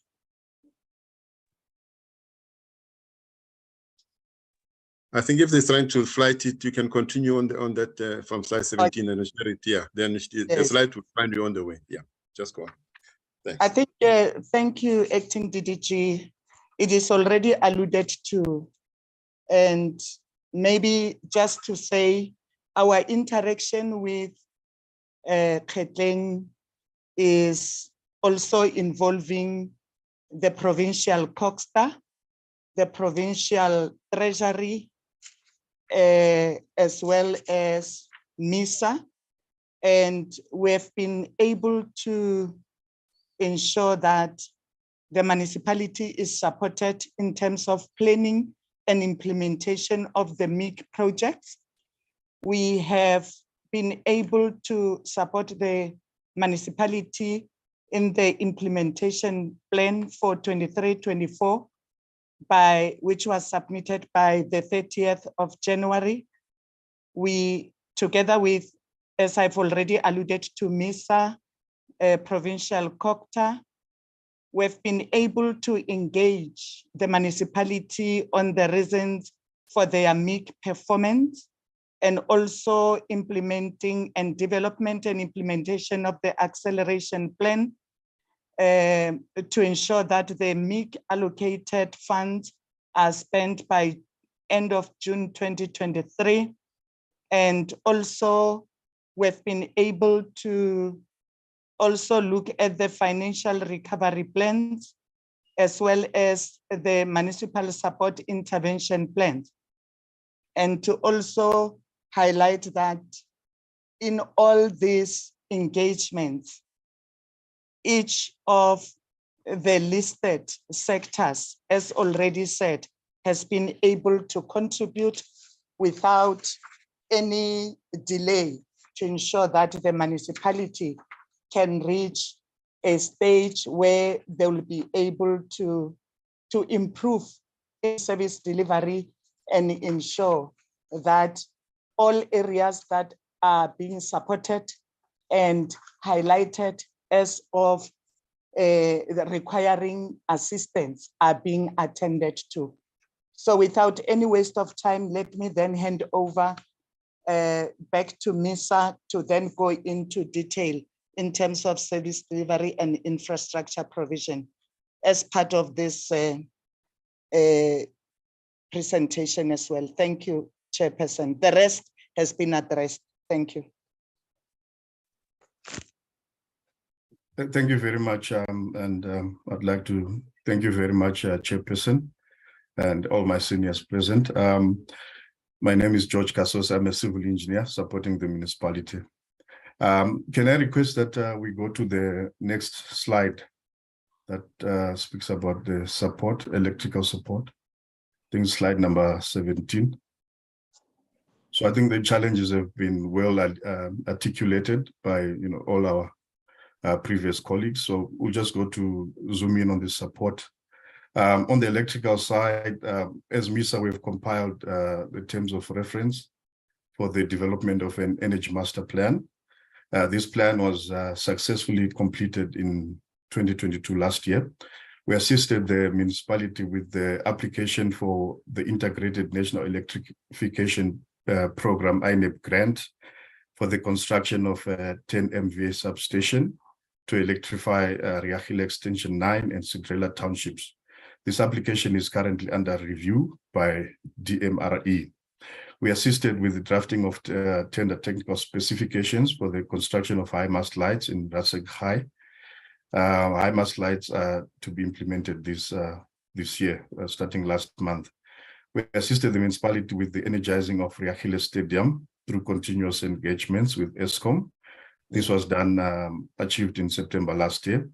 We assisted the municipality with fast-tracking of energizing of 9 boreholes in Midville, Speedcock, and Derby through continuous engagements with ESCOM. So these boreholes have since been energized in July 2020. Can I request the next slide, please?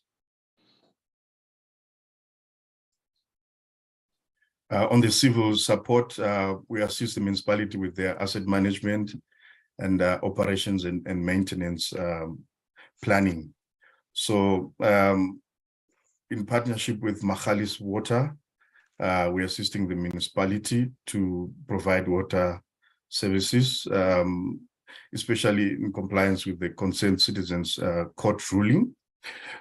We did an asset register analysis and provided recommendations between 2021 and 2022.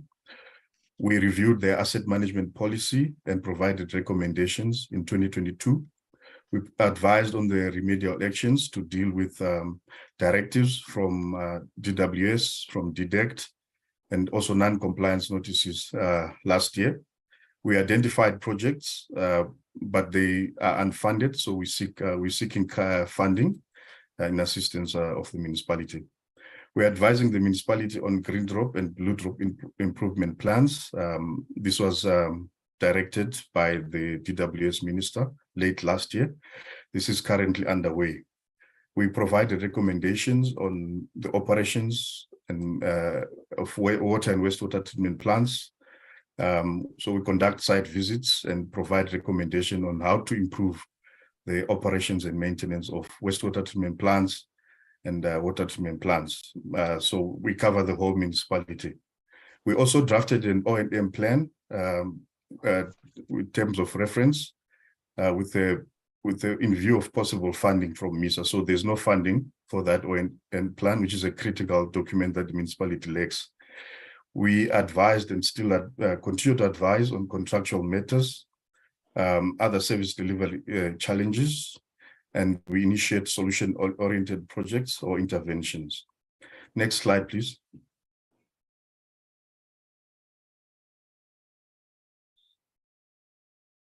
Thank you. So also continuing on the civil side, we assist with project planning, implementation, close out, and such support. The MIG is where we mostly support the municipality. The municipality is under cost reimbursement. So we verify projects under implementation, prepare recommendations for payment claims. This has greatly improved the spending of the municipality on this particular grant, as it sort of ring fences the funds. So we also do site inspections to assist the municipality in getting projects appraised and so that they get funding from MIG. We review designs, drawings, bill of quantities, and provide recommendations on how to improve whatever documentation would have been provided. The refurbishment of the SWAT Dragons SWAT treatment plant and pump station project greatly assisted the municipality. That particular treatment plant is now operating efficiently. On the town planning, MISA town planner assisted the municipality with the establishment of the town planning unit. MISA town plan assisted the municipality, the establishment and training of the functional municipal planning tribunal. MISA town planner is a member of the municipality's municipal planning tribunal. We assisted the municipality with the assessment of land development applications, rezoning township establishments, etc. The MISA town plan assisted the municipality to conduct a land audit, which was successfully completed in May 2022. The MISA town planner is a project steering committee member for land use schemes for special development frameworks. So MISA also placed a young town planning graduate who assists the municipality on a daily basis. I hand over to you, Ms. Nkwana, please, you can complete the presentation. Thank you very much, Chairperson. I think already I have talked to the support by different sectors, province that is listed. So we will therefore recommend that the portfolio committee takes note of the joint presentation by DCOG as well as MISA. Thank you. Thank you very much for the presentation. And I think we can now move to the district municipality executive mayor. Can as well start introducing your team. If there's any team, then the presentation. Take charge, 10 minutes. Over to you, executive mayor. No, thanks very much, Chair. Chair, my name is Councillor Thabo Jacobs. The team that is accompanying me here, we've got the Chief Whip of the municipality, A.A. Selaledi. We've got the Speaker of the municipality, M. Molefe. We've got the MPEC Chair, who is Mesela Tole. Then administratively, we've got the MM and the CFO. Chair, the report that was presented by the HOD of Coghsta, Mr. Ben Bole, is the report that the municipality had prepared to can present, but we would like to align ourselves with that report and the submissions that have been made by all the stakeholders present in this meeting. We have had numerous meetings with Treasury, we have had numerous meetings with Coghsta, and just recently we have had meeting with the AG, and we have committed the municipality to can work together with those stakeholders to ensure that all the recommendations as per our agreement, municipality would support that. We do agree with all the challenges that have been highlighted in all the reports that have been presented before the committee, and we have ensured that by appointing a new accounting officer, we work to mitigate ourselves out of those challenges that we have encountered. But I've heard when the HOD was presenting in terms of the administrator. The administrator was brought at the council, not necessarily because of the challenges that we have faced recently. It was because the accounting officer as contracted came to an end. Hence, we had the secondment of Mr. Moatudi. But as for all the submissions that have been made, even the presentation that was made by the HOD, we do agree with them, and we have committed ourselves to all the stakeholders that will work hand in hand with them to ensure that we resolve the challenges as per those presentations. Thank you very much, Chair. Very much. We will now come to Kgetlengrivier local municipality. Or is it Councillor Jacobs? Are you not the one who have just talked? Yeah, it was me, Chair. Thank you. Oh. So as the municipality, you agree with everything that has been said. And then Bojanala, what happened? Or I'm the one who confused the order. Bojanala, Councillor Nzaba, any contribution you want to make?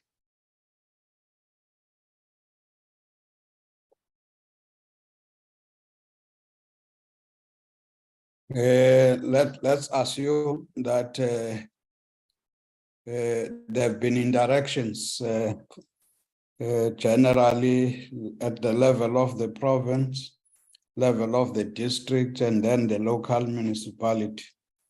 All the challenges and responses are understood.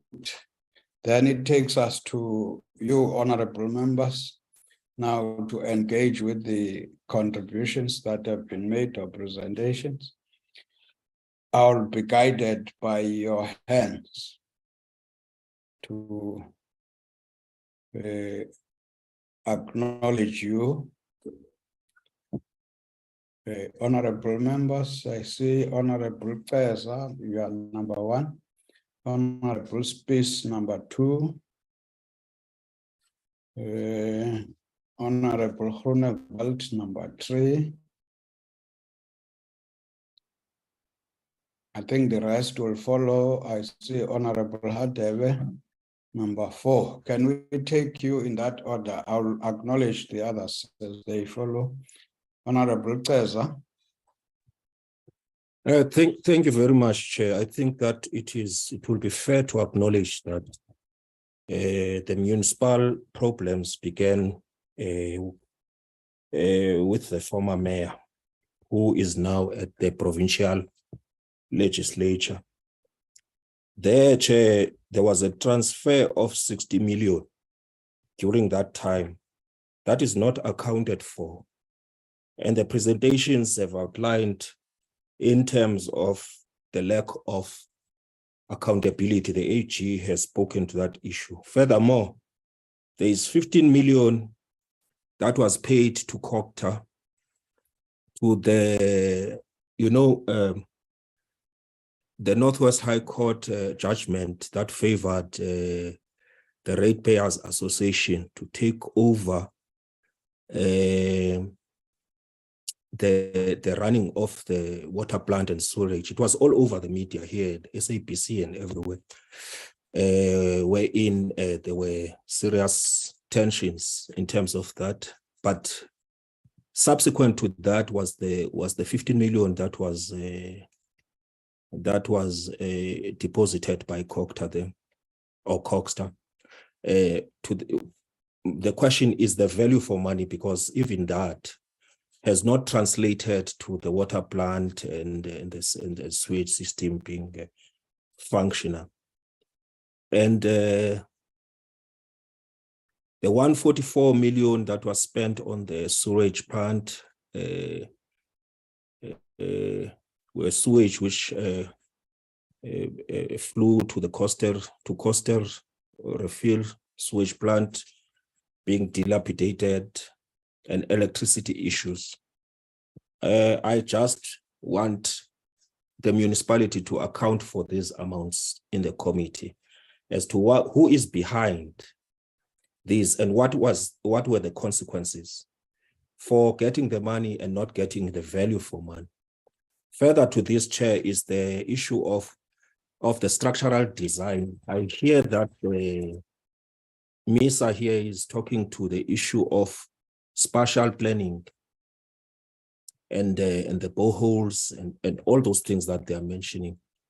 But the sewer spillage, is there a geotech? Because if you go and check what that geotechnical engineer should do there is to investigate and evaluate soil, rock, groundwater, and manage materials and their interaction with earth retention system, structure, foundation, and other civil engineer works. And what structural design has been implemented in terms of the townships of Kgetlengrivier municipality? What IEA planning have been put in place there? I just want to get to understand whether there's real seriousness, because, Chair, if you go to the informal settlements there, they are talking to the issues that pertain to the interventions they have made and the support they have made. That is MISA. But what is the planning? What planning went into Makabuisele section, which is still waiting to be packed, with no roads? And Mampuru, I know that you are busy packing there, but there's no electricity. There's no delivery. The water is still delivered with water tanks there. What are the sustainable and contingency measures have you taken to migrate from issuing tenders for everything for provision of water? What is a sustainable measure in terms of that in those two that I have mentioned, the informal settlements there? And furthermore, that what is the plan? The audit outcomes is invoked there long time ago. The audit outcome, sorry, for goes in for 4 years there. It has disclaimers year after year, financial year after financial year. But there is no consequences coming through. There's no reports as to who's held liable, and the invocation of section 139(1)(b) in 2018, extensions after extensions, just shows the state of a government, a sphere of government that has lost its ability to deliver on its mandates, and as relied, Chair, on external companies to actually deliver for themselves in the form of tenders. This is what is coming through here in the presentation. And I just want to ask Coghsta whether they have within their intervention, have local economic development initiatives that will improve, the unemployment rate there is very high. And I don't know how we are going to sustainably collect from the revenue from the people that are unemployed there. The people there are crying, Chair, about water. Water, I know that some of these things were built, but in terms of infrastructure, but there is no clean water, which means that the poor people will go on to drink that water. and will have to endure diseases that come with them.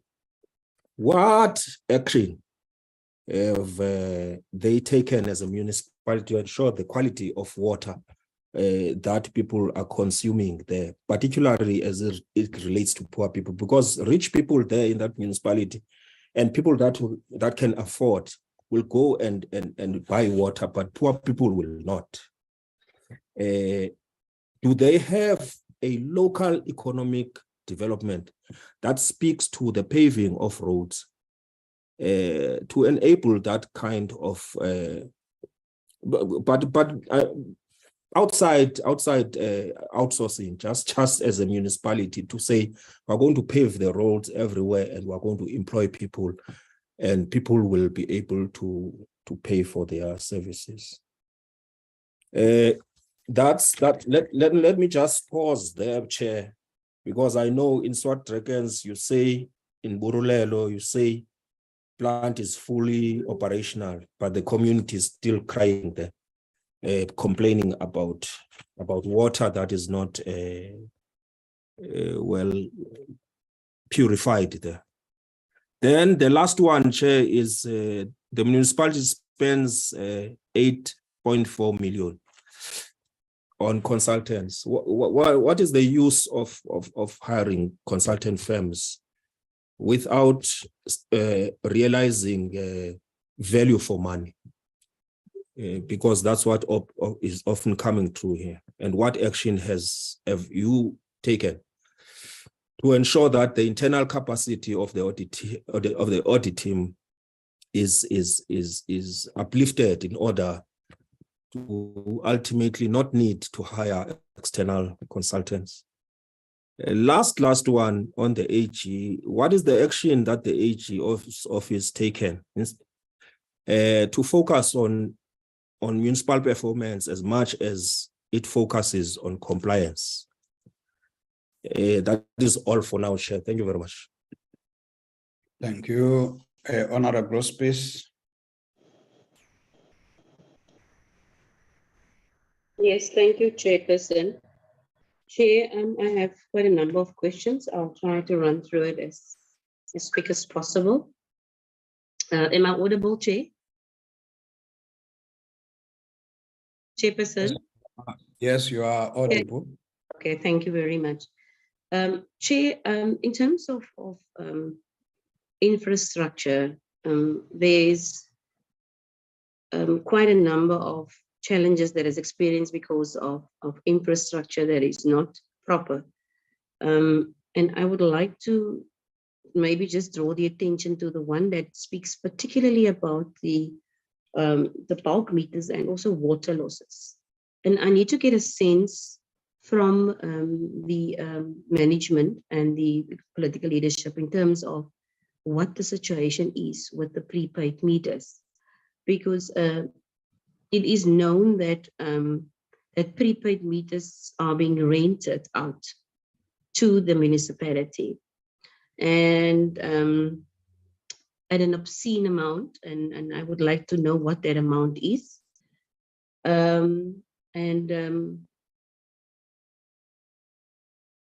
It is also alleged that the municipality got a loan from the Ideal prepaid meter, the company that is renting out this prepaid meters, for 27 million rand. I want to know if that is in fact true. And if so, Chair, why did they need that loan if the company was going to, to supply and install the meters on a rental basis? And that there was going to be no outlay. There was going to be zero outlay from the municipality side. And so one would want to see what the content of such a contract is, because afterwards there seems to be things that has not been part of this contract that is now actually happening. There is, Chairperson, allegation that the people who installed the meters were not licensed wiremen. And it would be great if we can get a list of people that was actually used to do that installations. Then, Chair, as much as there's a lot being made about the indigent households, I want to have an understanding, Chair, of how many of the 65% of indigent households have actually been registered as indigent. And then throughout the presentation, we noticed that there is no bylaws. There's no bylaws, in certain instances. One would like to know if there is a file that exists within the municipality of all the bylaws, if that is available. And then mention has been made to Swartbergen's wastewater treatment plant. And it's stated what the capacity is.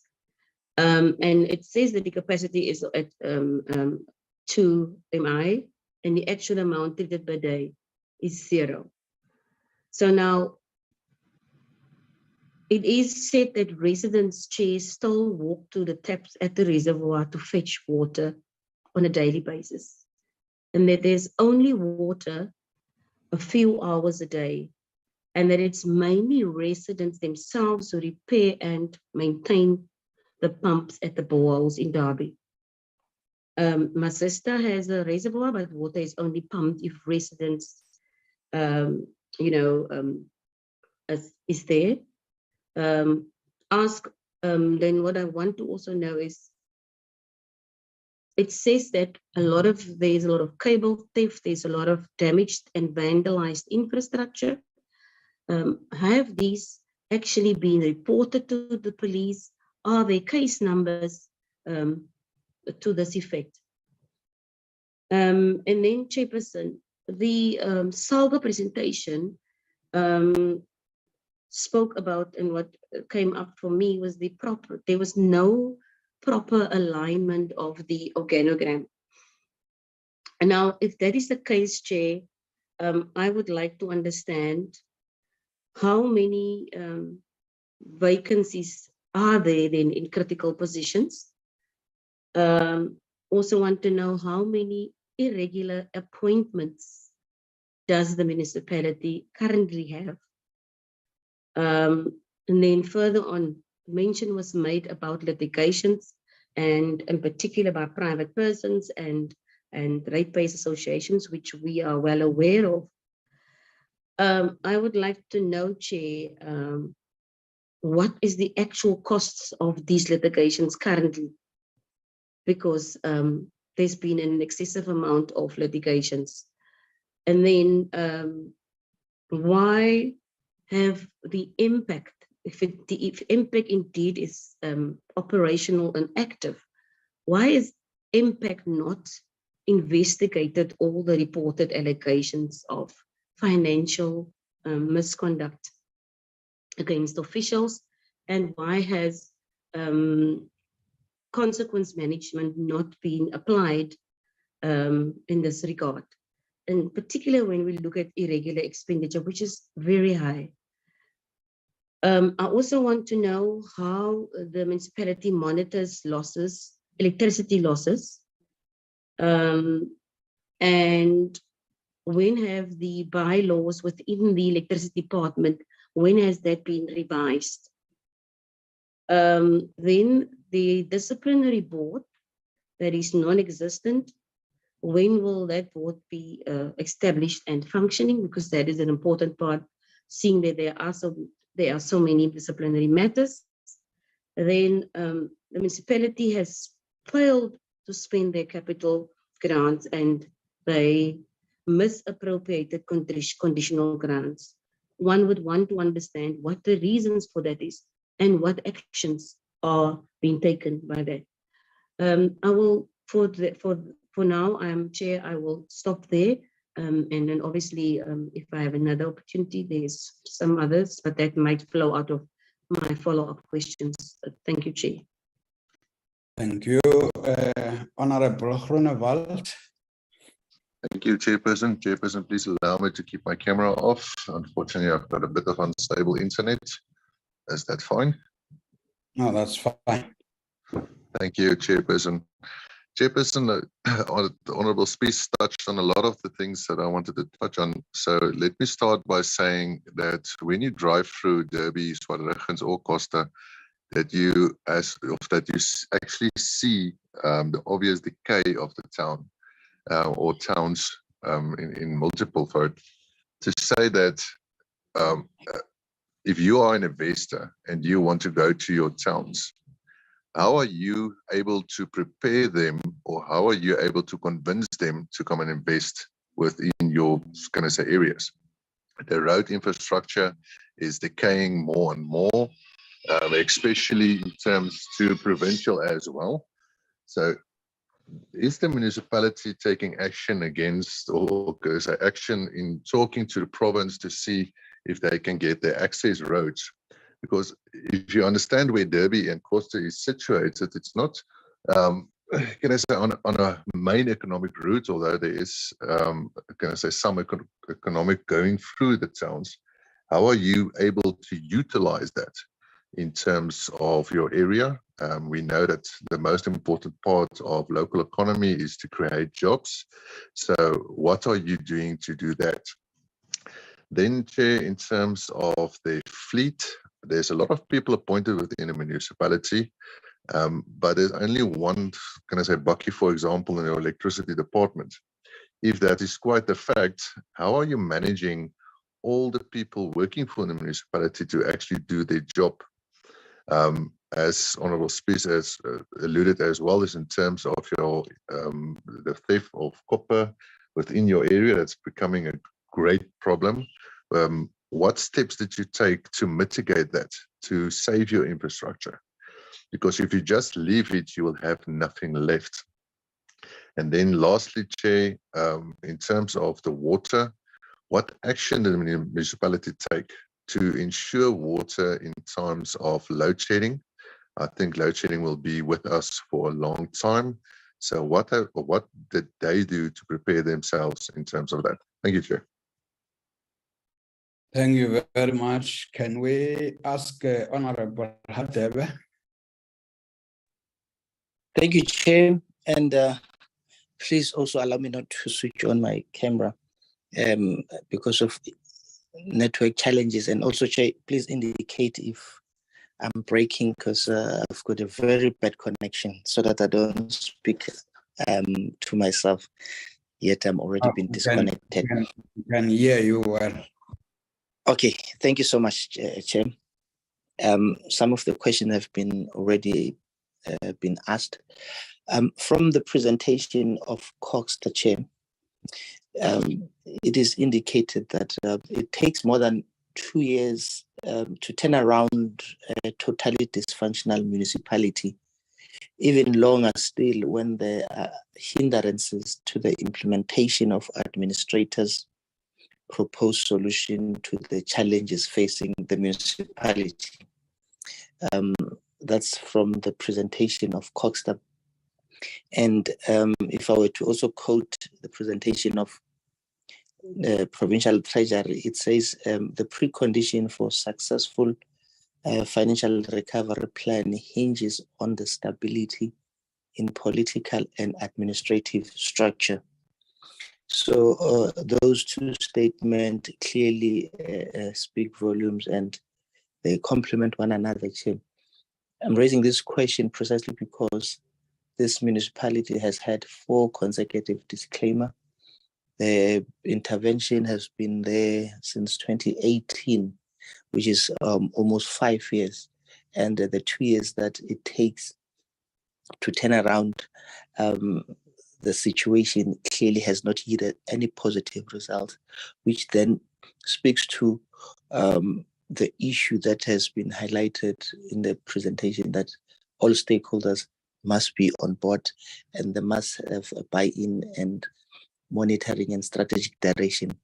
Now, the new financial recovery plan and the mandatory financial recovery plan in terms of section 139 subsection 5, will it yield positive outcomes? And if in the past, Chair, there were any stakeholders, be it the officials, politicians, who were not pulling together or in support or sabotaging the implementation of the proposed solution by the administrator, has action been taken against those that were part of the collapse of the system? And will this financial recovery plan find joy and support amongst all the stakeholders, or these stakeholders who were party to the, if I were to call it, sabotage of administrators' implementation plan? Are they still part of the system? Have they not, in your view, Coghsta and the municipal officials, have they not violated the code of conduct of the officials? If it's politicians, have they not violated the code of conduct of councillors? And if so, what has been done to deal decisively? I'm raising this because one of the recommendations from the Auditor-General is that the tone from the leadership ought to speak volume about the direction that the municipality is taking in relation to zero tolerance to non-compliance. So if there were any elements of non-compliance, I would like to get a sense and an understanding of whether or not those that are guilty were dealt accordingly in terms of the prescriptive disciplinary actions. Second point, Chair, again, I think partly Honorable Spees tried to raise the question when SALGA made its presentation, they've reflected inductions or workshop that they've conducted with impact, but the presentation, my apology, the presentation from AG says something contrary in terms of the capacity of impact rate, the impact of these trainings. Has there been any instances where you have monitored progress after the training of the impact? And also the chair, I'm told the chair of impact was part of the meeting. I would like to get a sense and understanding from the chair of impact as well. Are they equal to the task now based on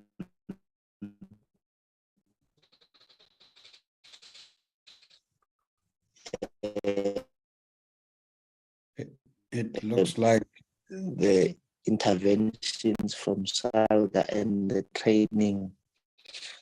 Would the chair say to us the better of now in terms of your network is breaking, Honorable Hadebe, but I think they got the message about MPEC.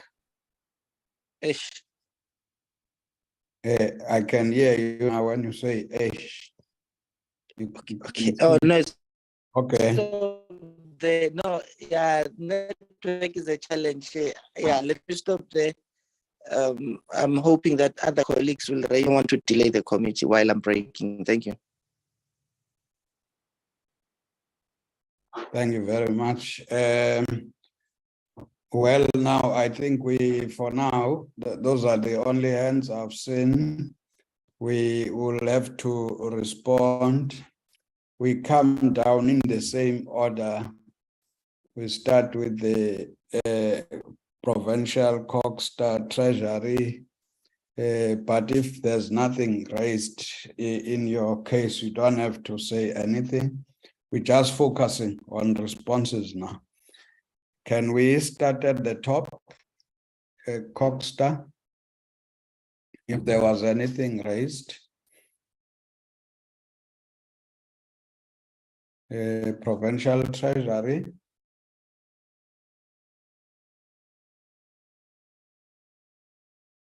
No, thank you, Chair. I think, Chair, we don't have much that was raised, but I must just indicate with what Honorable Kgetlengrivier was raising on impact support. Just to share with the portfolio committee that we have introduced this new administration of new leadership of local government in 2020, after 2021 local government elections. As Provincial Treasurer, we have introduced a process where before the MPEC starts to engage with their reports, what we do our district support functionaries, and they're at the director level and deputy director level. The lowest is around assistant director level. They get the schedule of the MPEC committees sessions, the schedule, and they go and brief like how normally AG would go and brief and to your scopers in the province and so forth.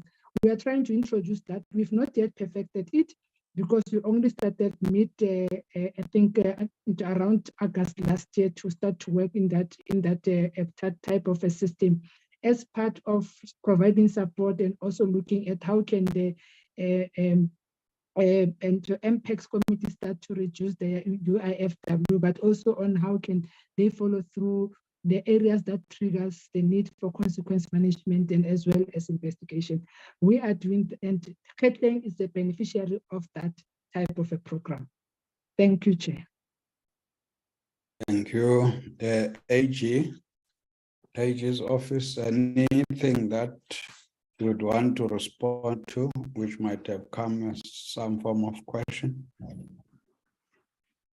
Thank you very much, Honorable Chair. I think I picked up one question from Honorable Cesar about the actions or things that we are doing to try and shift or move away from purely compliance-focused audit process.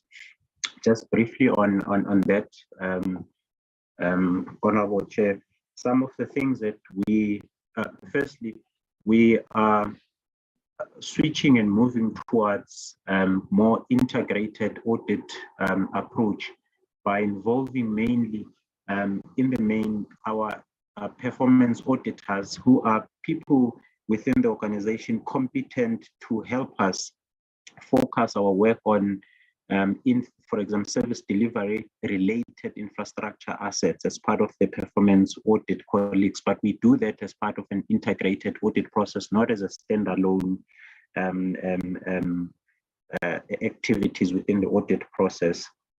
But the engagements that I spoke to when I wrapped up my presentation, Chair, it's also aimed at us trying to speak to the things that matter to the municipality, that will talk to the lived realities of the people on the ground, so that when the audit outcomes improve, that is also supported by lived experiences of the people on the ground. As part of what we're trying to do with, I think, things in the PFMA space are a bit stable, where we, for example, focus on the review of the APPs and give inputs onto that. We're also trying to shift that to local government space as well, to say, to the extent that municipalities require our input on the strategic planning documents, including SDBIPs, that we can actually give inputs onto those, including the post-audit action plans, because it has not actually been a practice that once they have been prepared, we give input to such, but we've opened our arms and say, to the extent that such input is needed and requested from us, and the team stand ready to try and support. So those are some of the things, Chair and Honorable President, that we are doing to try and assist in responding to the challenges that are faced by auditees, especially local government space. Thank you, Chair.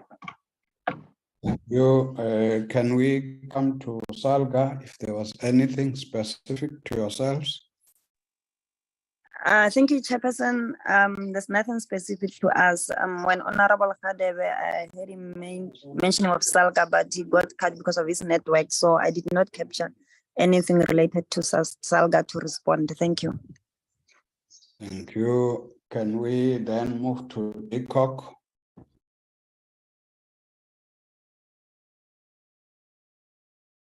Mr. Mohale, was there thank- anything specific No, to thanks. yourself? Thanks, Chairperson. There were questions raised on the technical side of it, and then I'll ask George to respond to them directly. Over to you, George, supported by the DDG. Thanks. Thank you very much, Chairperson. I think Councillor Thabo Jacobs, Member of Parliament, sorry, PL, raised a number of questions. Some of them I think can be answered by the municipality.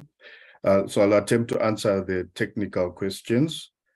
One of them, I think he was talking about structural designs, sewage spillages, geotech report, what has been done about sewer spillages. I think this is in reference to Coghsta town. So in Coghsta, there's a treatment plant called Coghsta Wastewater Treatment Plant. So they implemented a project there that addressed some of those sewer spillages, that addressed some of the directives from DWS. So some pump stations were eliminated, and flow was directed to that wastewater treatment plant. So that partially addressed some of the directives. We still have Coghsta ponds, whereby sewage is flowing there. The ponds have been vandalized. They are non-functional. There are plans by the municipality, which we have been shown, whereby they want to put a pump station at that particular site, so that all the sewage, it's not much of the sewage from Coghsta, the remaining sewage that goes to those ponds can be pumped to the Coghsta wastewater treatment works. So there are plans that have been put in place to solve the issue of sewer spillages from treatment works. And then I think there was also a question from Honorable Eleanor Spice about Swartdragon's wastewater treatment plant. So there was a project that was completed last financial year, which addressed spillages that were being experienced into the treatment, into the nearby stream. So it was the treatment plant. It was also a pump station. So at that time, we actually, there was no longer any flow of untreated sewage into the stream. At the moment, Machalis Water is assisting the municipality with ongoing O&M issues throughout all the plants. We have not had reports of spillages into the environment. There was also, I think, a question on how the issue of the misuse of funds from infrastructure grants, how we've dealt with that. So with regards to MIG funds, we have full-blown cost reimbursement processes that are underway with the municipality. This has greatly improved the way these funds are being utilized, because payment can only be made per claim, per project. So this is only after a recommendation has been made by MISA to Coghsta National. That's when payment can only be effected. So we've seen an improvement in the way that MIG funds are being implemented by the municipality. I think there was also a question about informal settlements from Honorable Thabo Jacobs. I will leave that to my town planning colleague. I think she can attempt to respond to that one. Thank you, Chairperson. Thank you. Then your colleague must come in. Thank you, Chair. My apologies. My name is Bonso Nkejan, the Provincial Manager for MISA. Our town planning colleague, she's having a network challenge. She sent me a message to say the network kept on kicking her out, but she's waiting to be admitted on the platform. But basically on the issue that was raised, the project on the formalization of the township establishment was funded through the Department of Human Settlement. But when the department, after funding, after the contract ended, then the consultants also pulled out from the project. That is why there are delays in the implementation of that project. Maybe if the town planner or the town planning unit from the municipality is here, they can indicate maybe from their side what are they planning to do, because the delays are due to the fact that the contract that they had with the department ended and the project was not yet completed, which causes the delays. Thanks, Chair. Thank you. Let's move now to district municipality, Bojanala. If there were any question directed to yourselves.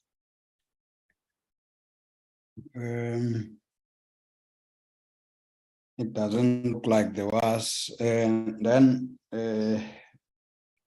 Kgetlengrivier local municipality. I'm sure most of the questions were directed to yourselves, Councillor Jacobs and your team. Oh, thanks very much, Chair. Let's start with the one of informal settlement. The honorable member has even mentioned the two informal settlement of Makhabesele and Mampuru. Of course, it's correct. We are in the process of formalizing the Mampuru section. That was our phase one plan to ensure that we eradicate all informal settlements, particularly in Swartregens. The section that is speaking of Makhabesele and the hospital view, there'll be our phase 2 and phase 3 of the project. Then all our informal settlement would have been formalized. Of course, in terms of provision of water, we have been supplying them through tankering and through scheduled dates as to how many times we are giving them water, and we have not yet received any complaints so far.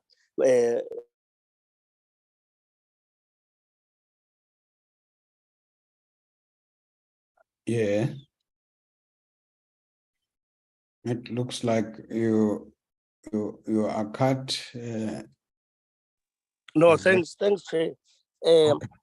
I was saying that in terms of formalizations of the informal settlements, the two sections that the honorable member has touched on, which is Mampuru and Makhabesele. The Mampuru section, like he has correctly stated, we are busy in the process of formalizing it. Then our phase 2 will be going to Makhabesele and ultimately do the third one, which is the hospital view.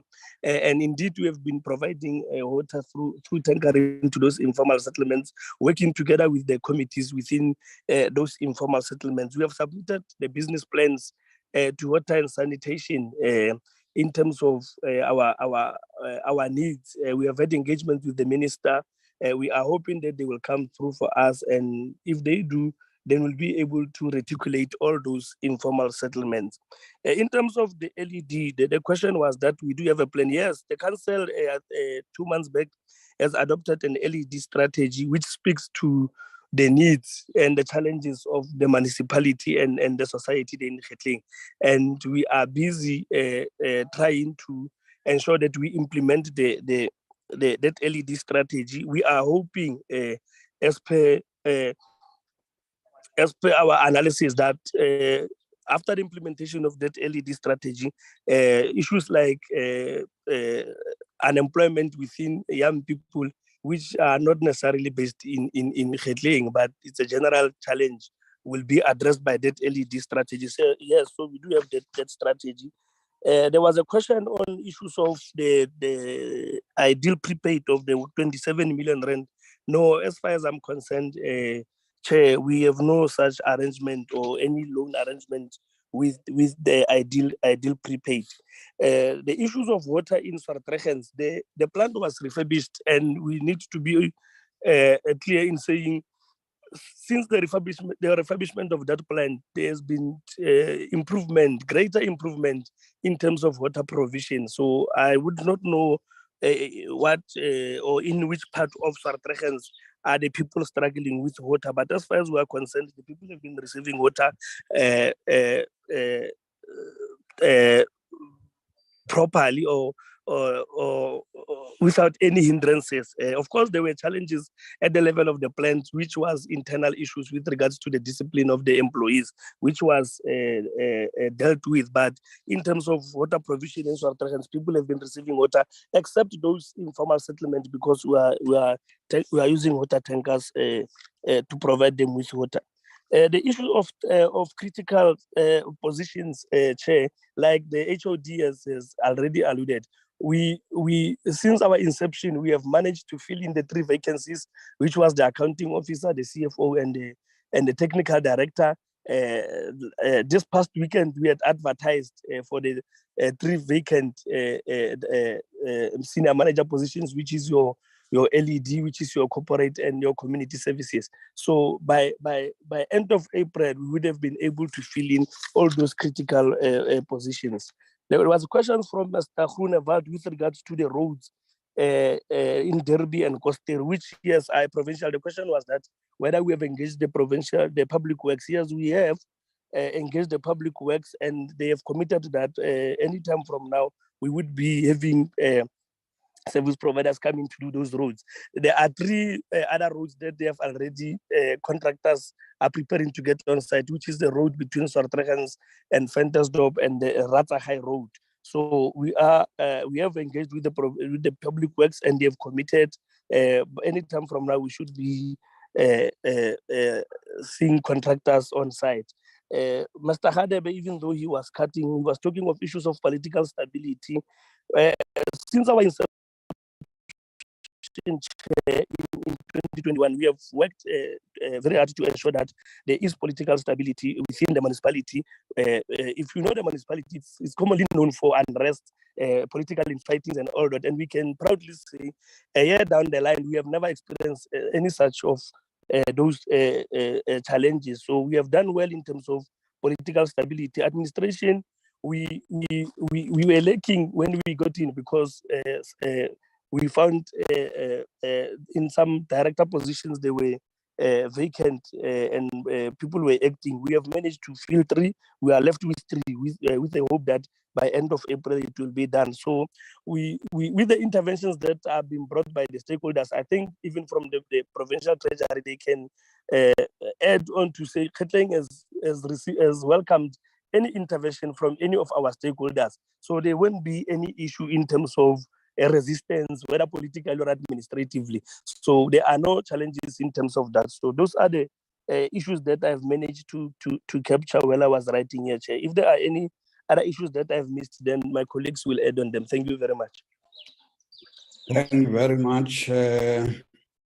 We will now, if there are any follow-ups from the members, let's assume we have captured all the questions. So I can see the face of Honorable Teza. Can we take your follow-up? Yes, Chair, thank you very much. First, the issue pertaining to a letter that was dated by the municipality and the district to councillors is a frustrating matter, because it displays the attitude of the municipalities to communicate between themselves and council. They've just received it now, and they are complaining that how can they engage on the issue? Why does the municipality send it now, and so forth?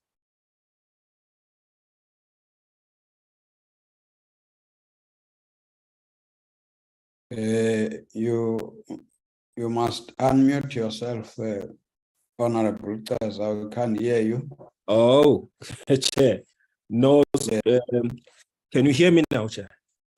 Yes, we can now. Okay, the first issue is that there is a letter that circulated today that invited councillors to form part of the meeting. That is from the Troika and the MMCs. To me, which displays the communication breakdown amongst the council and the mayors there in both this district and local municipality. I mean, you can't send the letter now, today. When have you received the invitation from the committee? That is the first issue, just to display the downward spiral of circumstances in local government. And then there's a last, Chair. There's a last, the first presentation on slide, the very first presentation on slide 23. I think it's from Coghsta. Chair, it speaks to the NCOP. If you can go to that slide, it's a slide before the last one. We are not NCOP. I don't know what could have happened, Chair, but for the record, that must be corrected. This is not NCOP.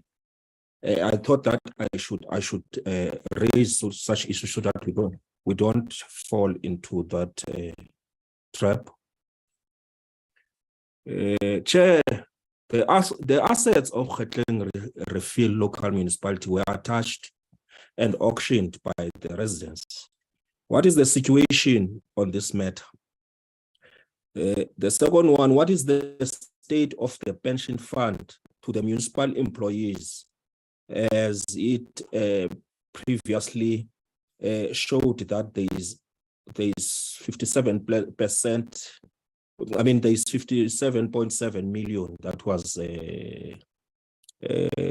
outstanding for 5.7 in 50.57. What are the improvements in this regards in terms of paying the outstanding owed electricity? The other one then should relate to, I think, Honorable SALGA was speaking to the lack of accountability that you raised and the high irregular expenditure. And Chair, in terms of this, the root causes for the UIF is what we would like. I think he would have loved to know, and the amounts that are shown in terms of the increase of irregular expenditure by 81 million, Chair, and then 126 million for unauthorized, fruitless and wasteful expenditure, 15 million. And it says, once you say that, you speak of numbers, it's fine, but you must speak of the numbers that have been wasted as though there are people behind it. And you must outline to us what are the consequences. Not to say these are the numbers and then there are no liable persons. We can't see a report that says this person, this particular set of people have been implicated. And if they are not, the council takes a decision, obviously. And then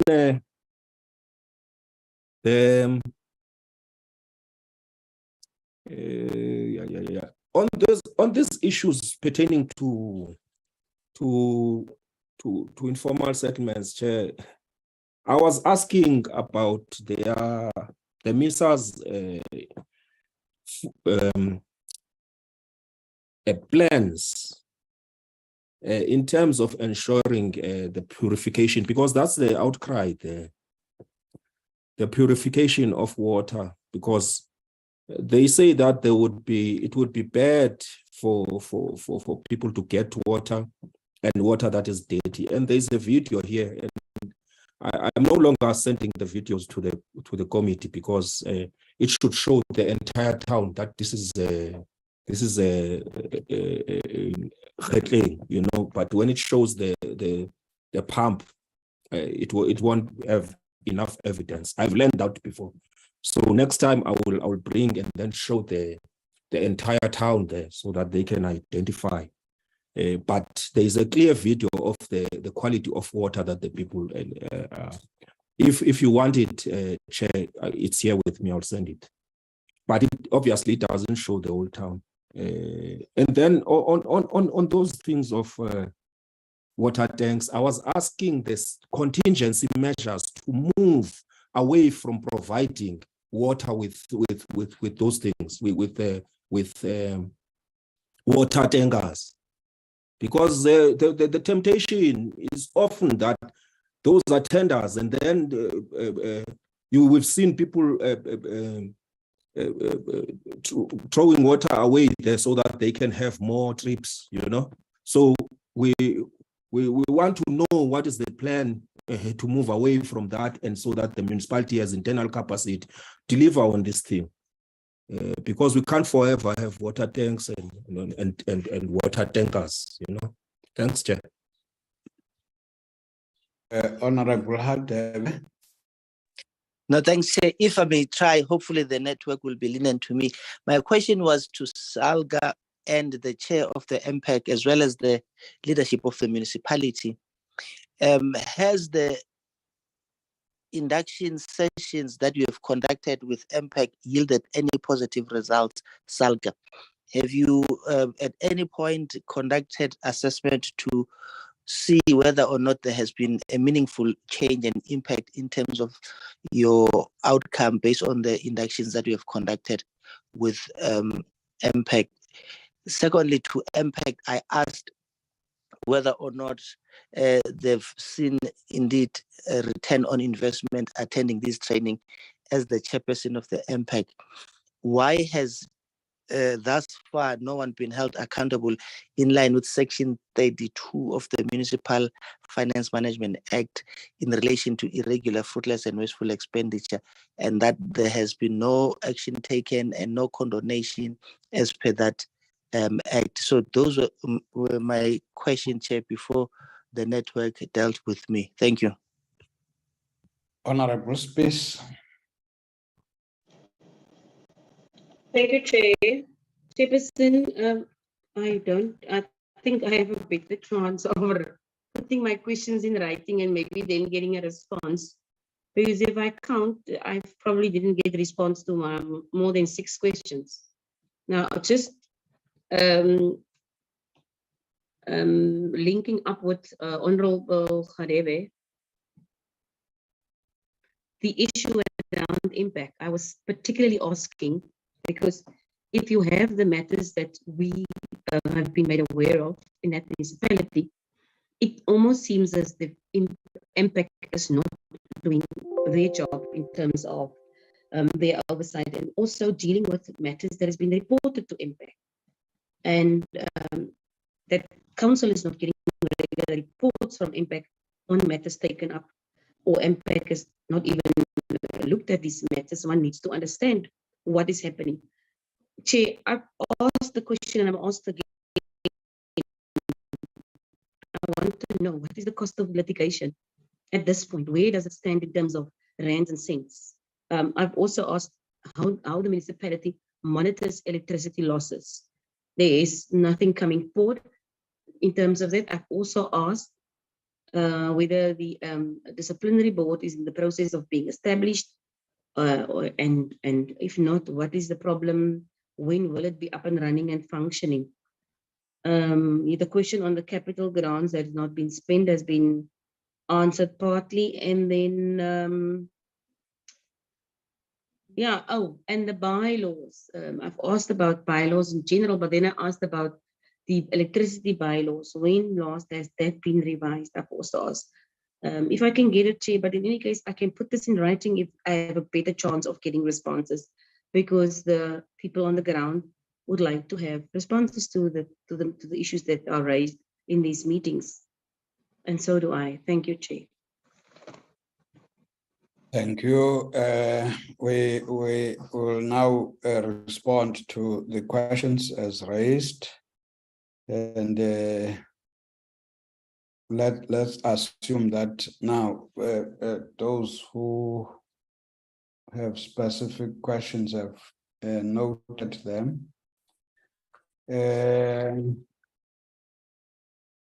I assume that most of these questions talk to the municipality from Honorable Plaza. Executive Mayor, can I allow you to respond? I think it's yourselves and SALGA when it talks about MPEC. And Honorable Mayor and your team. No, thanks, Chair. Chair, with regards to the issue of tankering, like we have said, that we have presented business plans before the Water and Sanitation Ministry. The aim of that is to ensure that we deal away with the issues of tankering. And I can confirm that there's no, when we were inaugurated in 2021, we said that ours, based on the challenges that the municipalities faced in terms of provision of water, was to ensure that people receive water on a daily basis. The aim is not to prolong the issue of tankering, hence the submissions of business plans to water and sanitation to ensure that they reticulate all those informal settlements so that we move away from the issue of tankering wholeheartedly. On the issues of irregular expenditure, it's a standard practice, Chair, that we would refer all those to MPEC for further investigation. If you have seen the presentation made by the HOD, the challenge might be that of MPEC having or lacking of capacity to can do such investigations. Hence the need for SALGA to intervene in ensuring that they capacitate MPEC to ensure that they do their work properly. The issues of litigations, it's the letters that we have received from service providers, they amount to plus minus 40 million with regards to certain contracts being cancelled and others being the municipality being able not to can pay them. So they amount to plus minus 40 million. Because of our inability to generate revenue, Chair, we are at sometimes forced to pay our third parties a bit late, and of course, in this instance, we are behind, and we will be able to settle all the third parties this month of March. So, with regards to that, we are a bit late. We do not collect like we have said before. Now, that is why on most occasions we are forced to use our equitable share to can cover some of the liabilities that the municipalities is encountering, and one of such is that of the third parties. So I don't know if there's anything that I've left, but I would allow the team to can respond to that. Now let's allow SALGA, Councillor. Yes, thank you very much, Chairperson. On the question that was asked by Honorable Kgetlengrivier on whether as SALGA have we made an assessment on whether there's an impact on the training that we are giving to MPEC. We are able to make impact only during the meetings with MPEC itself. Currently, as we speak, we are waiting for the MPEC chairperson to invite SALGA to their meetings. Like it was alluded earlier on by the mayor of Kgetleng that the capacity issue, it also contributes.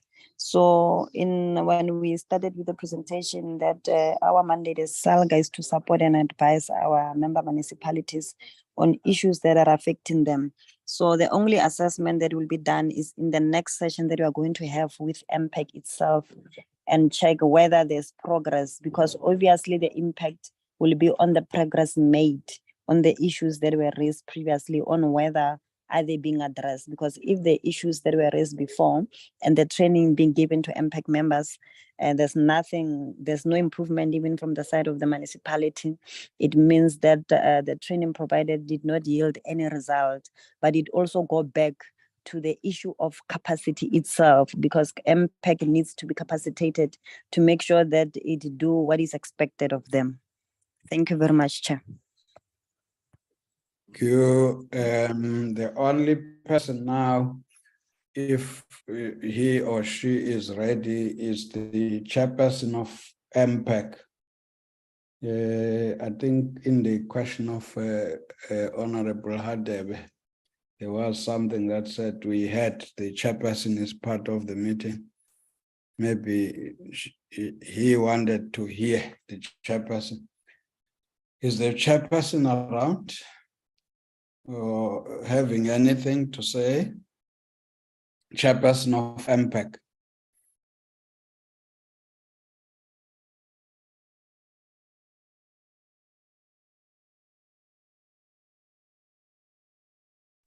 Chair, I don't. It's Councillor Jacobs again. I don't see her. You don't see the chairperson. Yeah, but I will try to locate her. No, it's fine. Oh, she disappeared. It's fine, Chair. Because she was introduced at the beginning. No, that's correct. Yes. So hence I'm saying if the chairperson is not in here, I think partly also responding to some of the questions raised by Honorable Space, if there's anything that you think it needs to be sent to us in writing, we can appreciate that and say within 2 weeks would be ready to accept any information. By the way, we should have indicated our process.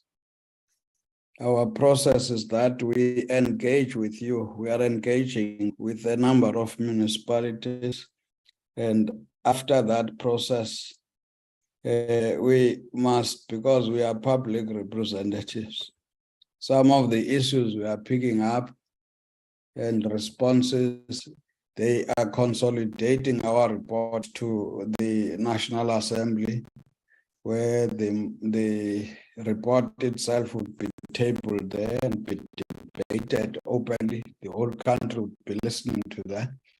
So we also don't want to misrepresent you. That's why we give you this opportunity to talk to us. So if there's any gap and you think you need to submit that in writing, that's welcome. I think we are almost at the end of the meeting. MEC, I would allow you to make your closing comments before we close the meeting. Thank you very much, Chair and honorable members. Chair, I think we've been engaging with appearing before the committee since last year. It has not been an easy journey, especially these municipalities that are in financial distress. But I must, however, indicate that both Coghsta and Provincial Treasury, we are continuously striving to stabilize municipalities and to ensure that finally municipalities will have to, at some point, adopt and to funded the budgets, because unfunded budgets actually has proved that we will not be able to deliver services to our communities. We have noted the issues that have been raised also from the members of the Portfolio Committee, and with our continuous engagement, because we have developed a program with the MEC Coghsta, MEC Maloyi, where we are going to continuously interact with the with municipalities led by various mayors. So some of these specific issues will have to follow them through so that in future when we raise them, at least we would have also demonstrated that we have interacted with the issues that we have raised. From our side, Chair, we thank you very much for the session. We always appreciate it. It's always a mind and opening into a session, because there are areas that we still also need to follow up, especially issues of consultants. I was already noting to the team that we need to really look at that. We've engaged that consultants last year. Maybe we need to make a follow-up to do an assessment on the impact thereof on the support they provide to municipalities. So thank you very much. And I'll also share the issues with the MEC Malloy, because he's also the chairperson of the governance cluster in the expo. Sincere thanks to all members as well. Thank you, Chair. Thank you very much. Chair.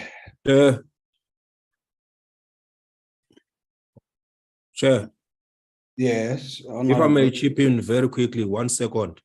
Honorable Kgosho, MEC Kgosho, we are not going to raise the issues that you are raising on the presentation. Often that's a temptation that we're expected to do that, but we're not going to do that because there are some issues that are concealed by presentation. And often municipalities come to the committee and paint a rosy picture here. So we will not necessarily raise the issues as pertaining to what you are bringing to us, but as well as the issues that you are not bringing to us. You have not answered us on the 60 million that was spent there and the 15 million that was given to that thinking there, Ratepayers Association. So it's not in the presentation, and if it's concealed, we will ask it if it's raised by communities and councils. Can I indicate, Honorable Kgetlengrivier, I think we have got our own administration. They are noting some of the issues that we have raised, and where there are gaps, obviously there will be follow-ups to check how such gaps gets explained. In other words, it is correct, there might not have been responses to all the issues that we have raised, like Honorable Spies was indicating. But it's an ongoing picture that must then be followed up by our officials. I would like, on behalf of the committee as well, to thank the delegation from the Northwest. We are also beginning to, as we engage with the different municipalities and the support that gets given to them, we are also noting that consistently the Northwest, like KwaZulu-Natal, they are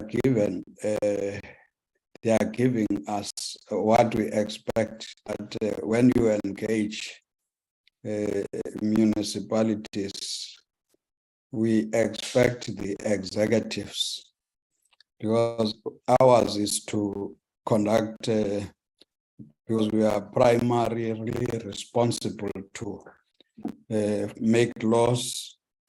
Then the executive executes such laws, we conduct oversight. So the presence itself, we should be very happy about it, because I'm sure as we talk, we are also trying to say in our absence, oversight must be done by the executive. And what is also critical, yes, we have heard about the collaboration to support the municipality, but I'm sure we are keen to have results, especially when it talks about this audit outcomes.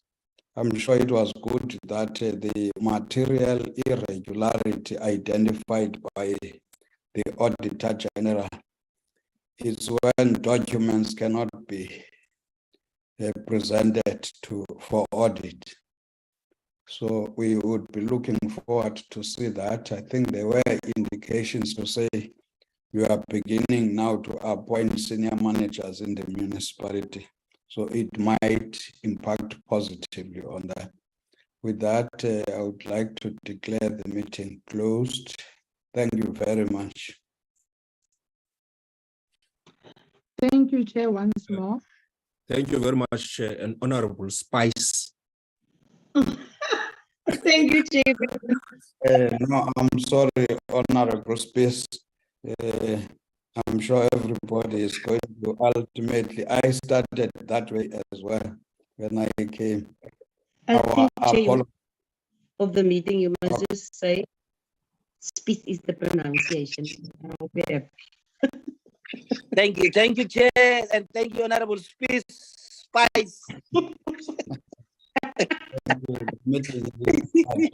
Thank you, Chair, and goodbye. Goodbye.